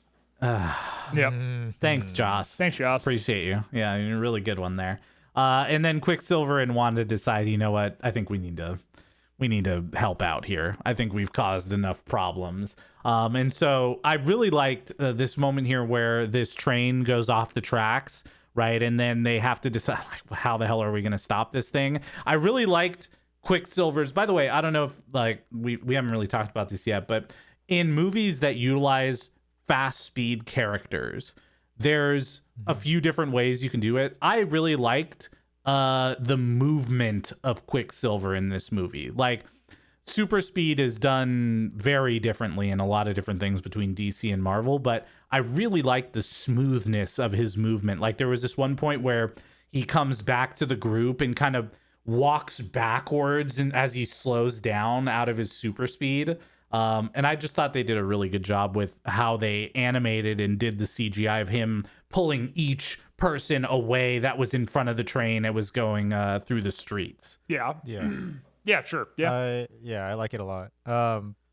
I'm sad that there was no Spider-Man to help stop this train, though. That's true. 'Cause Where's we really Toby when needed you need Spider-Man. him? Yeah, we need him. Yeah, I know. Where's Toby? Didn't we get we got a train thing in the Toby Spider-Man movie, obviously, but didn't they also do the train thing in the Spider-Man game? And they kind of referenced that he had done it before as kind of a Easter egg back to Tony. Yeah, I too. think so. I think I remember that. Yeah, so after you pretty good. fight Mr. Negative. let's not go down that rabbit hole I'm gonna again. make you blow your brains out. That's the most negative thing I can think of. Yeah. And this is where Wanda, after they save the train, tries to kind of get to Cap and say, hey, I think Tony here is the problem. Like, Tony is the root cause of all of these issues that are happening. And she says the line that Ultron can't tell the difference between saving the world and destroying it. Where do you think that he gets that? And that was like a real impactful moment there for Cap, where he's like, maybe I should go figure out what's going on with Cap here. Yeah. Maybe he's the problem. Sure. And it doesn't take long for that to play out, because we find out that Jarvis isn't actually dead. Right. And that he has been the one behind the scenes preventing Ultron from getting into place. And it doesn't take long for him to go, by the way, I know that we just created this Ultron monster, but I think we should try it again, because this time I think we'll get it right. Right. Which was quick, and it was very quick how quickly Banner got on board. Not only just got on board, but was ready to physically fight people for the right to do it. Yeah, go after ahead. talking to Tony. Piss me off. Well, I don't think he says that, right? He does. Did I not? He does. He does. Yeah, I think he That says is a direct quote. Yeah, I sort of felt like some of the pacing issues of this movie really kind of caught up to me at this point, because all of a sudden, like, a ton of shit just happens really quickly. It's like, Captain America's like, oh shit, hold on, Tony Stark's like more of a problem than perhaps I realized, and Ultron's like enacting his plan, and now like Wanda and Quicksilver are like good guys who are like on board with the whole thing, and turns out Jarvis isn't actually dead, and we're going to like birth Vision. It was just kind of like boom, boom, boom, boom, boom, boom, boom, boom, boom. Like, just a ton of things like happened all at once here. Yeah. Which again sort of like whiplashed me a little bit. I was like, whoa, wait, what the fuck? Like, it was like a lot to keep track of. Yeah. I like the idea of like this scene in a vacuum, where it's like a lot of shit happens and like a lot of people come into the scene and start fighting each other. And then Thor's like, oh, I'm here too. And then he pops in. Then like it's all to like birth the Vision, right? Yeah. And so all this shit happens, and then the Vision comes out, and then there's this like really like quiet moment where the Vision just stares out of the window into the world, and then it's just silent for a little bit. So I think it's cool in isolation, but yeah, after in the context of the movie, it doesn't really work that well. Yeah. Yeah, I love like this moment where Vision pops out, because his movements, the way they did his movements in this made him feel like he was like a transcended being, right? Like the first moment of him getting out of the cradle and like stepping down onto it, and then he like gets hit, but he stops super quick right in front of it in midair, right in front of that window. I loved how smooth all those movements were, and we see the clear shot of the Mind Stone in Vision's head, which is a huge plot point here, which is now one of the 6 Infinity Stones are just sitting right in Vision's head as part of the Avengers team. Yep. Which makes them quite the target for the future. And then Vision finally comes down and talks to the Avengers, where they're trying to kind of suss out whether this guy is like, is he Ultron? Is he something else? And what I like too is that Vision in this moment looks over at Thor and then copies his appearance by giving himself a cape and kind of like the structure of the front of his outfit and all that kind of stuff. So he actually copies his look by looking at Thor and generates that flowing gold cape behind him, which is pretty cool. Yeah, and I'll say too, like, credit where credit's due. Once again, I think Vision was cool. I think it's like acted well, and I think the costume design on it is like really good. Like, actually, Yeah. I like how they like. I mean, and I always like say this, I think it's just sort of an unavoidable consequence of these movies being what they are, but like practical effects are always going to be cooler than like CGI stuff to me, like 100% of the time. And I really like how with Vision, like, it's like, you could like reach out and touch him, you know what I mean? Like, it's like he's like really grounded in like stuff and you know, the scenes in the world that's happening. And I think that, you know, and obviously like some of him is CGI and that's the parts I don't necessarily like, but like I think in order to sort of really like capture what the character is, it's like the facial movements being like human and like, you know, sort of like the texture on his skin, like all that stuff. Like I think it just worked really nicely, and I think they did a good job with this character. Yeah, and what's interesting too is I remember seeing an interview with Paul Bettany, who plays Vision, and that originally when they cast him on to do Jarvis's voice, it wasn't intended right away that he was going to become the Vision, right? And so it's kind of wild that he started off just thinking he was going to voice this Jarvis character, and then they brought that same person into the role to play Vision when they were ready to bring him to human form, and he worked out perfectly. I mean, I feel like he's a perfect fit. The facial movements, the way that he talks, everything is just, it fits really, really well in this universe. And so it's kind of a interesting path for him to take, which was just expecting to be behind the camera and then moving into the front of it. Yeah. Also, so around this point, we have falling cities and existential crises that need to be addressed. Yeah, there's a lot of shit There's going on. There's a lot going on. Luckily, because Vision lifts the hammer, they know that they can trust him, so they're ready to move. Yeah, absolutely. Which I also, sort of to your point too, like Vision with the hammer, I thought that was fun. I'm like, hey, fuck it, why not? And again, cool callback to that original scene without even realizing that they're gonna like do a callback to it. Like I thought that was good. Well, it serves the purpose of like proving that Vision is a good person. You know? And that was like, it not only is it like a cool thing for him to just hand the hammer over, but it actually is like a very important point that gets them all moving forward after. Right. Yeah. So I thought that was really, really good. Yeah, even though I did maybe think it was kind of like strange that the whole thing was like the world is being brought to its knees based on like Tony's hubris. And then they have this like big fight over Tony's hubris, and they're like, "Oh my god, your rash decision making almost killed us all." And then he's like, "I'm going to do the same thing again," and they're like, "Stop!" But it turns out it was actually just correct the second time. You know, I'm sort of like, okay, there was no real consequence for that. Then I guess they did move past it quickly, but I also did like just Thor walking by Tony and tapping him on the shoulder saying, "Well done," and then they just move on. And I thought that was just a fun little moment. It was like, you know what, that's it, he did it, well done, let's move on. We have a city in chaos. And we forgot to mention too that Nat was captured, because of course if any one of the Avengers was going to be captured by Ultron and made a prisoner, it was going to be Black Widow. Right, 100%. And so they have to go in, and very quickly Banner just saves Nat. There was no real fight there. He takes a gun, opens the lock, pulls her out, and then they decide, hey, maybe it's time for us to leave and not go to Sokovia. Because we're monsters and there's no place for us in a city of people. Right, of course, because one of them's the Hulk and the other one cannot bear children.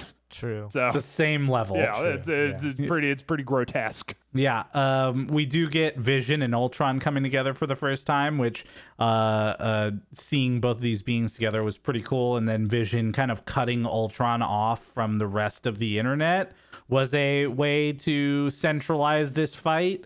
How it made 100% sense didn't, because hey, if we're looking at Dan's technology corner, it doesn't seem like cutting him off, but then him being able to still control the entire Iron Legion from tens of miles away fits together. He just cut him off from the internet, but he's still got Bluetooth.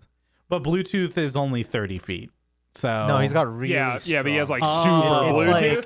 It's like blue okay. serrated. No, teeth. here's what it is. He has Bluetooth, Oh. but also you got to remember all of the units have Bluetooth as Yeah, well. yeah, So it's yeah, making a that's what I'm Bluetooth saying. network throughout the city. wow, I didn't even Yeah. know you could create Bluetooth networks. That's a new technology for me. Really? I didn't know Well, I that. thought you worked in Yeah. IT, so maybe you Wow. should go back hit the books. More like dummy. Yeah, more is like what I am dummy. right now.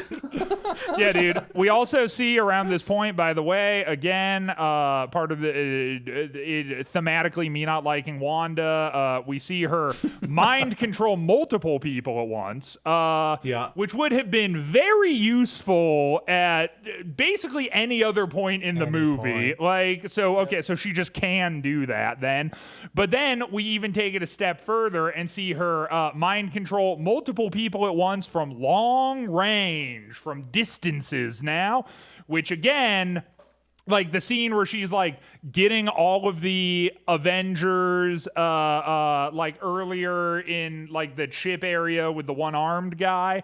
It's like the only reason that she gets stuck in the head with an arrow is because she has to sneak up on Hawkeye, and Hawkeye like, you know, just fucking like boop, like attaches that to her head, and she has to do all of them individually, but it actually turns out she can do multiple at once. And not Okay. only can she do multiple at once, but she can do multiple at once from a distance. So like, why did Okay, that even need okay. to happen? So if I were to try to fight this in any Sure. way, shape, or form, Yeah, please. what I would say is there's two different mind control things that she did. Okay. There's number one, trying to make people take actions. Right. And number two, enhance the fear center in their brain in some way to be able to show them dreams or visions of things that will essentially cripple them. Right. Right. Aha. And the ones where she went to the fear center to try to cripple, to create the visions and the dreams, she was up close. And the ones where she was just making people move was at a distance. Okay. I can accept that under one condition. I have one. Here we go. I better never see her make nightmares at a distance for the rest of these movies, and then I will accept Sure. that point. Okay, deal. Yeah. Yeah, just like you better never see a Loki utility belt. I right? better never see. Yeah. That would break the entire MCU. Oh, Right. apart. God, that's terrible. Anyways, but we do in this moment, somehow Wanda is good in using her powers, but then she's not really fighting the robots though. So we get a moment where she's like in this space with Hawkeye, and Hawkeye is going to be the anchor of the team again and really inspire her. And by the way, I don't know if you know this, Hawkeye has the power to just make anyone an Avenger without talking to anyone else. He is It's like if that- Well, you no, because he is the backbone. right, because he's the Avengers. He's the backbone. Right, yeah. backbone. After Coulson died, it's like all the he's the new responsibility went on Coulson. to Hawkeye. Yeah. And it's weird because he in this moment too even says the city's flying, we're fighting robots, and I have a bow and arrow. None of this makes any sense. Yeah. It's like, oh, okay, well, we got real there for a second, Well, I guess. I'm glad you understand. Yeah, I'm what's going on. Yes. It's like you've been listening to Cape shit. Also, by the way, shout outs here too. Throughout the ensuing chaos in the city, we also get a prominently featured woman wearing a skimpy outfit Right. with big ass titties, dude, and she's running too. And out of all of the people running, they spend the most time on skimpy outfit, big titty lady. She's running with a child. I don't think her outfit is skimpy. It just has a lot of cleavage, and she's got a lot of boob. Yeah. And that's all it is. So, But you know, again, you're right. They do give. I'm a sure lot it's of just a screen lot time of to her. screen time to her. Yeah, I'm sure it's just coincidence in a Joss Whedon movie. I'm Right, sure. yeah, totally. Yeah. But we now start to get some backup, right? So Iron Man and Friday, which is the new AI that Iron Man has implanted into his systems, which will be The continuing one as we move forward. Friday will be that, as now Jarvis is part of the Vision. We also get Fury showing up with one of the what are they called again? The helicarriers. Helicarrier. Yeah. So Fury shows up with a helicarrier and life ships, rafts, boats, flying ships, to get people off of Sokovia. And War Machine is also with them as well. So now they're taking out War Machine's helping to take out the Iron Legion in the air with Iron Man, which is actually a pretty cool shot, seeing Iron Man and War Machine side by side, kind of taking down the Iron Legion together. Yeah, it's fun. Yeah, it's just a little fun moment to also, throw in by there. the way, because this is going to matter later, and I kind of glossed over it, Thor and Ultron are fighting at this point. But this happened earlier, so they are going toe to toe. And this is where they're all needing to kind of get to the core, because they realize, like, if Ultron presses this button, this mysterious button that's sitting in the middle of Sokovia, the entire island will fall to the earth as a giant meteor to destroy the human race and really the earth as a whole. It's going to be an extinction level event. Yeah, and so they got to get everyone together, and Nat essentially, like, while she is, talking to Banner about leaving, she realizes that they need to be part of this fight, and so she throws him down a pit to turn him into the Hulk, which they end up going up there. And as I think Tony is the one who calls for them and says, Avengers to the core, Nat and Banner better not be playing hide the zucchini. Hide the zucchini. Yup. Funny, but also, Jesus Christ, come on, guys, what are we doing here? Like, come on. Yeah, it's a little ridiculous.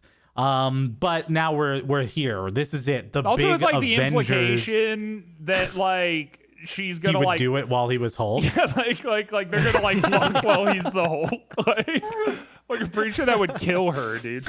Yes, I'm pretty sure. Yeah. But now we get the big Avengers team up fight scene. And we've got Iron Man, Vision, Hulk, Cap, Widow, Hawkeye, Wanda, Quicksilver, boom, all around in this giant circle. Surprisingly enough, I love this moment. Like, I love any time where we just get them all in kind of this enclosed space, and you get like the top-down view, and they're all fighting off the Iron Legion, and like certain slow-mo moments hit, and each one you kind of pass through and see how they're taking out the Iron Legion separately per character. This is a great, really well choreographed moment, I think. Yeah, sure. I think it's cool, except for the fact that Natasha brings herself into the fight, and then we proceed to never see her really do anything. I think she takes down like one robot at the beginning, and then you never see her do anything ever after that. Yeah, and we also around here too, like, get this funny thing where it sort of like pops back to Thor and Ultron fighting, and it's like, oh yeah, right. Like, they've just been like fighting like this entire time, but it was sort of this like weird pacing thing where it like sets up their fight, and then like 10 minutes of shit happens, and then it like just pops back to them, and they're like, and now our showdown. And it's like, what the fuck were you guys doing that entire time? Like, so much happened in between. Well, I think they were both stalling for time. Thor and Ultron were stalling for time for their own reasons. Yeah, for their own, again, sure. But at some point here, Ultron just gets fucking pummeled away, and then everyone is going to help with the rest of the evacuation for Sokovia, and ensuring that people can actually get off this island, because it doesn't seem like they're going to land this thing back onto Earth. And so everyone is helping bring people in, including Hawkeye.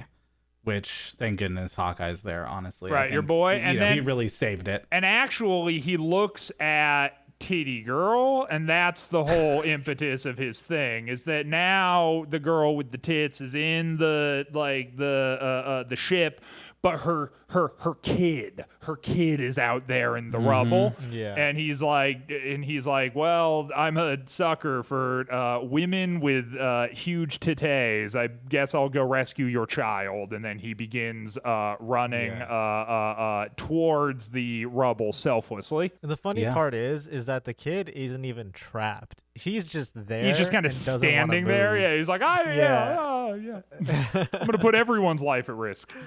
Yeah, and then they kill Quicksilver. And then they kill Quicksilver in like a destroy him. I don't know, man. I don't know, dude. I guess like maybe this is just like personal preference for me, but that scene just like it's supposed to be this large, emotionally impactful moment, you know. And to me, I was just kind of like, who, you know, it's like, I mean, this dude sort of got introduced at the beginning and then delivers some like cheesy ass one-liners and then gets like shredded by a mounted turret or whatever. And it was kind of like, okay. Like it almost felt like his entire thing was just to serve as a character arc for Wanda, which I think is true. So, it's true. That's what it is. Yeah, for sure. It is true. To Kick-Ass. Yeah, I also don't think they wanted to explain his background of powers, because Wanda is very clearly created by the Mind Stone, but it's like super speed doesn't really make a ton of sense in that moment to be created by the Mind Stone. And so do you call him a mutant? And I think they just didn't want to address any of that in the MCU yet, so it was probably just easier to kill him off. Yep. Yeah. But maybe also, I'm wrong. like using super speed at all is always like a hard thing to incorporate into everything. Yeah. Right. Well, sure. because the minute that you have like super speed, it's like it's kind of part of the reason why like the Flash too, like in the DC universe, there's like a lot of comic artists and writers who like just straight up don't like doing Flash things because it's like it's really hard to design a situation that the Flash couldn't just realistically overcome every single obstacle no matter what in. And I feel like Quicksilver's like almost sort of similar. It's like you almost sort of have to like factor in disabling the super speed in order for the shit to make sense, because beyond that it's like you can't like catch him and he's always going to like win in every single conceivable circumstance, so you just need to like sort of shove him out so that you don't run into that later. Yeah.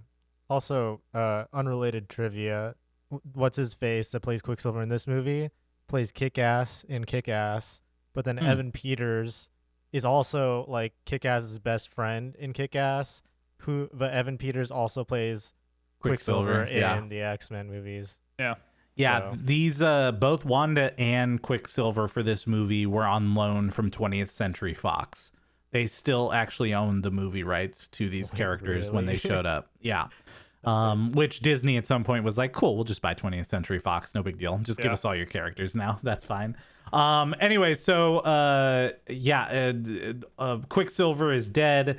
Hulk steals the Quinjet from Ultron, who was using the guns to try to shoot down that single child where Quicksilver died. But instead of Hulk turning around, he just keeps going. Right, and it's also sort of a funny scene because like Natasha calls him and it's like, all right, big guy, the sun's setting or whatever thing that she's saying. She's like, yeah, you need to come back to us. And then Hulk like hangs up on her and she's just like, oh no. But it's like, just like call him again. You know what I mean? Like it was this like weird, like she's like, oh no, this is the finale. Well, it's like he didn't like break that it's the a console. phone. What? Well, you're assuming it's a phone. Well, he might have just turned off comms. I guess maybe. I mean, but I didn't take it like I took it like he just sort of. Well, it's not like up. it was a T-Mobile cell phone that he could just, take another call on. If he turns off comms for his ship, then you can't get a hold of him. Yeah, I guess.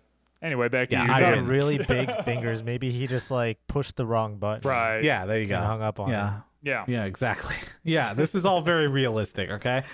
You know what? Here we go. Dan didn't like this moment. Wanda tries to get back at Vision at Ultron And she said, I'm going to make you feel the pain that I'm feeling, and pulls out something that looks like a heart from in the middle of She could have just Ultron's always done that. chest. Yeah, also, just like, that's not how robots work. And why would he have something shaped like a heart inside? It doesn't make any No, real it's sense. because her Yeah. powers are turbocharged by sorrow, dude. Yeah. That's Well, I mean, that is actually true, and that is canon to the future of the MCU. which is the only reason I didn't even bring that up. If I had never seen Yeah, but- WandaVision, I would have had a huge problem with that. But I saw WandaVision, so I'm like, okay. When she gets sad, her powers amplify, so fine. Yeah. And, well, this is it. We're wrapping up the Sokovia storyline as Iron Man and Thor destroy Sokovia into pieces. Vision saves Wanda from Sokovia before it explodes. Hulk is gone. And then Vision finds the last Ultron bot. And they have this conversation about the human race, which is a standard Vision conversation here. Ever heard of the ship of Theseus? Have you ever heard Yeah, of the ship no, of Theseus, bro? And then this is a cheesy line, but I kind of liked it, where he's like, Ultron says, "You're unbearably naive." And Vision says, "Well, I was born yesterday." Yeah. And then Good he one. destroys Ultron dead. And we assume that that's the last bot, and Ultron is now fully destroyed. We assume. We assume. Hawkeye's back home, thank God. I mean, honestly, this is the only part I was waiting Yeah, for, is does whoo! Hawkeye make it back? Yeah, he does, And- thankfully. And he does. He does make it back home. And then now, after we've gotten, finally, the resolution of Hawkeye being home, which is what we were all waiting for, the new Avengers facility is live. Widow's there, Cap is there, and Selvig has decided to move in and help out as well, thank goodness, because, after the polls, I think that he's really established himself as a scientific mind that we all need. So good thing Selvig shows up there. And then Thor, Tony, and Cap are talking about the Infinity Stones, and these really it's the main three. So it's kind of nice to see these three kind of talking about the future of what's next, and that they kind of also hint that they'd like Thor to stay. Like, it's good having him around and all that, but he's off to find out more about these Infinity Stones, because 4 of the 6 have already showed up, and we're about to see more of them coming up pretty soon. And so Tony also mentions here that he'd like to build Pepper a farm after seeing Hawkeye's setup, and maybe that's something we'll get to see in the future, is Tony living out his days with Pepper, and maybe. creating that Maybe. family. Yeah, hopefully he doesn't get killed eventually. Oh, I don't know about that. Yeah. And then we see that, you know what? Cap's going to continue on. This is where he is. This is his home. And so he walks out with Widow out into this warehouse, and we've got 4 heroes out there hanging out, and he says, "Avengers," and then they cut out. Yep. And then you see Joss Whedon's name in giant bold letters. In case you Joss. didn't realize that Joss Whedon made this movie based on everything he did to it. Right. Yes, it was created by Joss Whedon. And that's it. And that's the movie Yeah. until we get a little mid-credit scene here. Yep. Which is, you know what? Fine. I'll do it myself. And Yep. Thanos gets the glove. And that doesn't really make any sense to me as a line. But sorry, what were you gonna say? Oh no, I'm just saying, like, and then there's no end credit scene. So And then there's No. no end right. So credits we get this as like, this is like the big, like, ooh, and yeah, and so it's like, what is that, like implying that like Thanos like set these events into motion too? Like, Yeah. like what, like what Like what was that? his plan was to create extinction on Earth. No, it wasn't. And also, like, did he set this plan into motion? No, he didn't. So, like, Yeah, I what does think he mean? I think that this was a badly placed end credit scene. If anything, place it at the end of like Thor Dark World, because people are trying to get the Aether and they're not able to get it, and then what's his Right. name, Malekith, isn't able to do it, and that should be where Thanos had gone, fine, I'll do it myself. And the goal is for him to go get all the Infinity Stones. Or even for at the Gauntlet. end of Guardians of the Galaxy, it would have made sense too, because it's Sure. like, you know, Yeah, exactly. the Yeah. collector Oh, yeah, that would have fucked made it up, way more sense. and he's like, okay, fine, like I'll just. But after this one, I'm like, but it's like you didn't really have anything to do with like Quicksilver or Wanda, who were Yeah, like the I know. catalyst to the entire. Yeah. So what do you mean, dude? But also, it wasn't super clear, but where he got the gauntlet from. But the placing kind of reminded me of the underground bunker place at Asgard where they stored all those artifacts. Yeah. And like somehow Thanos got in there and got it. But later on, we find out that Thanos got the gauntlet made on this dwarf star that could create these really powerful weapons, including a gauntlet that could hold all 6 Infinity Stones. So it's kind of didn't really line up either. So none of it kind of lined up to just, besides the fact, say that, oh, by the way, Thanos is coming. Right. And that's So I it. guess what we're trying to say is fuck Joss Whedon. Yes, I think Yeah. that's Yeah, our eat final shit, dude. conclusion there. Well, we made it through another Avengers movie, and it was a roller coaster for sure, because I did like your point at the start, which is like this movie did some things better than all the other kind of team ups in other Avengers and even some of the Marvel movies we've seen. But it also did some of the most egregious things when it came to character development. So I think that's a pretty valid statement there. So I'm curious, Christian, take us with some thoughts and a rating. All right, dude. So the what we liked, what we didn't like, and final thoughts from John. I think if the task is falling upon me to tell you what I liked, I mean, like, so I'll start this by saying, like, I thought overall, like, the movie itself was somewhat mediocre, right? But I think that, like, one thing that they did really well was probably the most obvious thing, which is like sort of the interplay between all of the characters was good. And I guess at the end of the day, for an Avengers movie, that's all you really need, or like that's the thing you need to nail, and that is what they nailed. Like, I thought that you know, the farm scenes were cool, like in the sense of everyone just sort of palling around and being, you know, sort of like toned down versions of what we normally see. But then they also managed to get the fight scenes correct too. You know, we said it earlier, but like how even the motion through some of them went, where it would be like one guy and then it would focus on another guy and then it would maybe focus on like 2 people doing something, like flipping out. Like the large scenes that needed to be sort of like dramatic and impactful, I think they did beyond even like okay. It's like they did them like really well, and I thought that, you know, we got like the nice mixture of the Avengers sort of working together as a team, and also the Avengers, you know, kind of in their off time, and like what the interplay between their dynamics are, which I also thought was the best part of the first Avengers movie as well. But I dare say that this one dove even a little bit deeper into the sort of relationships between everybody, and I enjoyed that for what it was.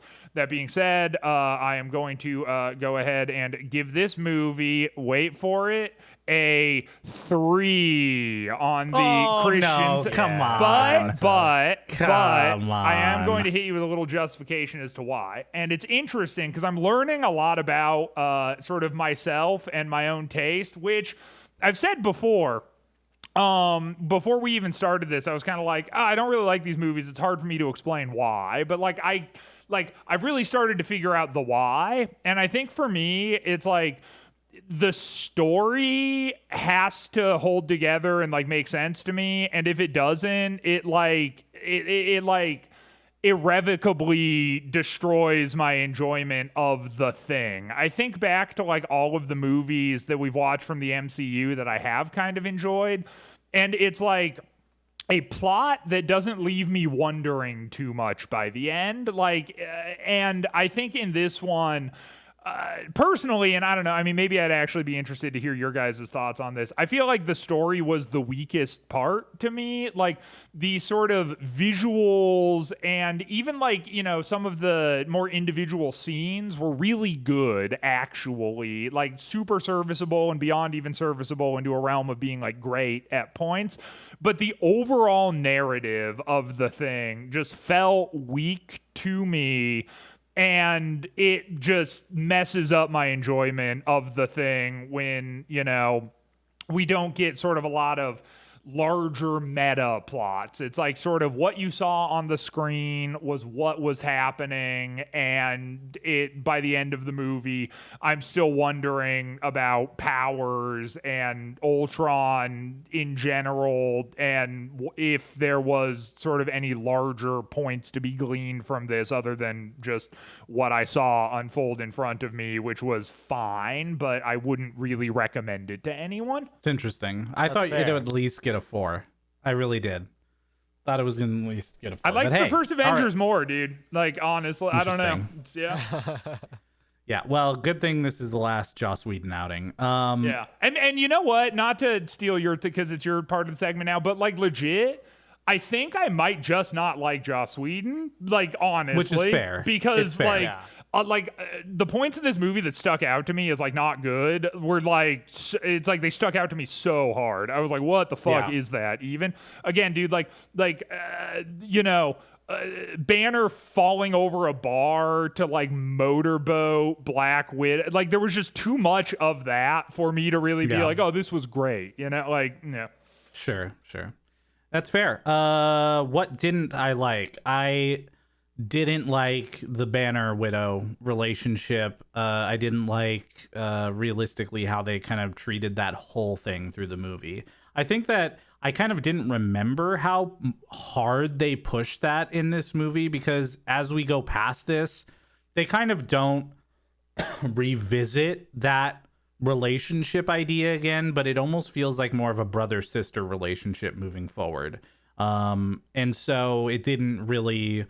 I didn't really get reminded until I rewatched this. Wait, hold on, again. pause. I know what you're saying, but like just because I haven't seen really like they're not setting this up for like Black Widow and Hulk to be like that's fucking No, they kinda leave it insane, alone. dude. That is They back off of They that. spent so much time in this movie establishing that. If they Dude. drop Joss that Whedon later, does, yeah. Jesus Christ. Yeah. Anyway, sorry. Well, okay, because and again, like after this, Hulk is gone.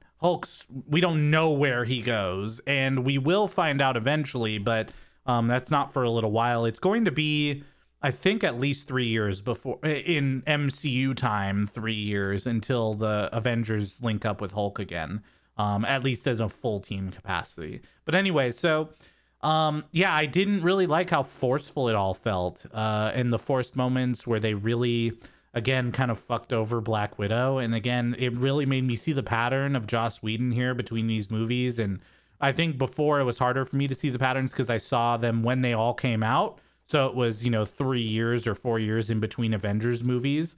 But to see them all back to back really shows how they kind of fucked over certain characters in the MCU, specifically in this movie. And so those relationships, the motorboating, that kind of stuff, it just all was really out of control when you go back and watch it with any type of constructive lens. So overall, I would rate this movie probably about a 6 out of 10.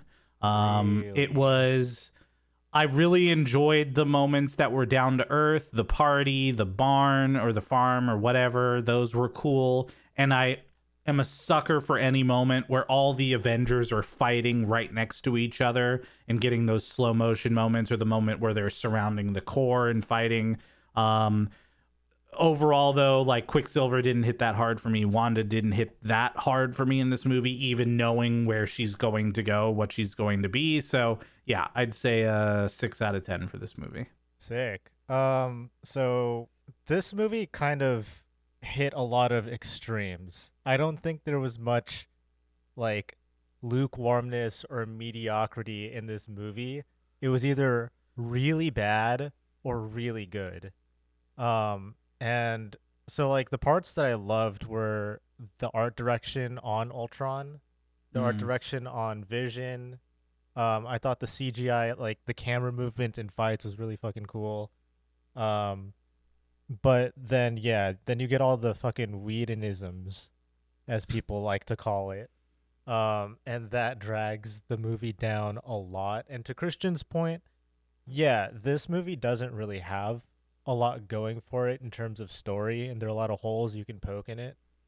And while I tend to personally look at the play between different characters in stories, um, yeah, it's really hard to ignore all of the bad shit that Joss Whedon put into the movie. So I don't know. I honestly don't know where to place this movie because it's very half and half to me. So I think I'm gonna have to give this a fuck Joss Whedon out of 10 and just leave it at that. I will just one last note to throw out again because I really want to nail this point home. Ultron performance was the peak of this movie for me. I really loved James Spader as Ultron, and every moment he had a monologue or like a speech or whatever, I feel like it was super well done. Yeah. The animation for him, the way his mouth moved and his face moved, it all felt like really cool. So I really enjoyed that, except for one moment on the boat where we got a close up of his face and you could see like he had teeth. I thought that shit was super weird. It was like the Sonic movie where the first iteration of Sonic had teeth in his mouth that were really weird looking. That was the only call out. But anyways, loved it. Great performance by James Spader. Yeah, thanks, James. Yeah. All right. Well, hey, that was another exciting episode of your favorite podcast, Cape Shit. We'll see you on the next one. Thanks, everybody. See ya. Bye.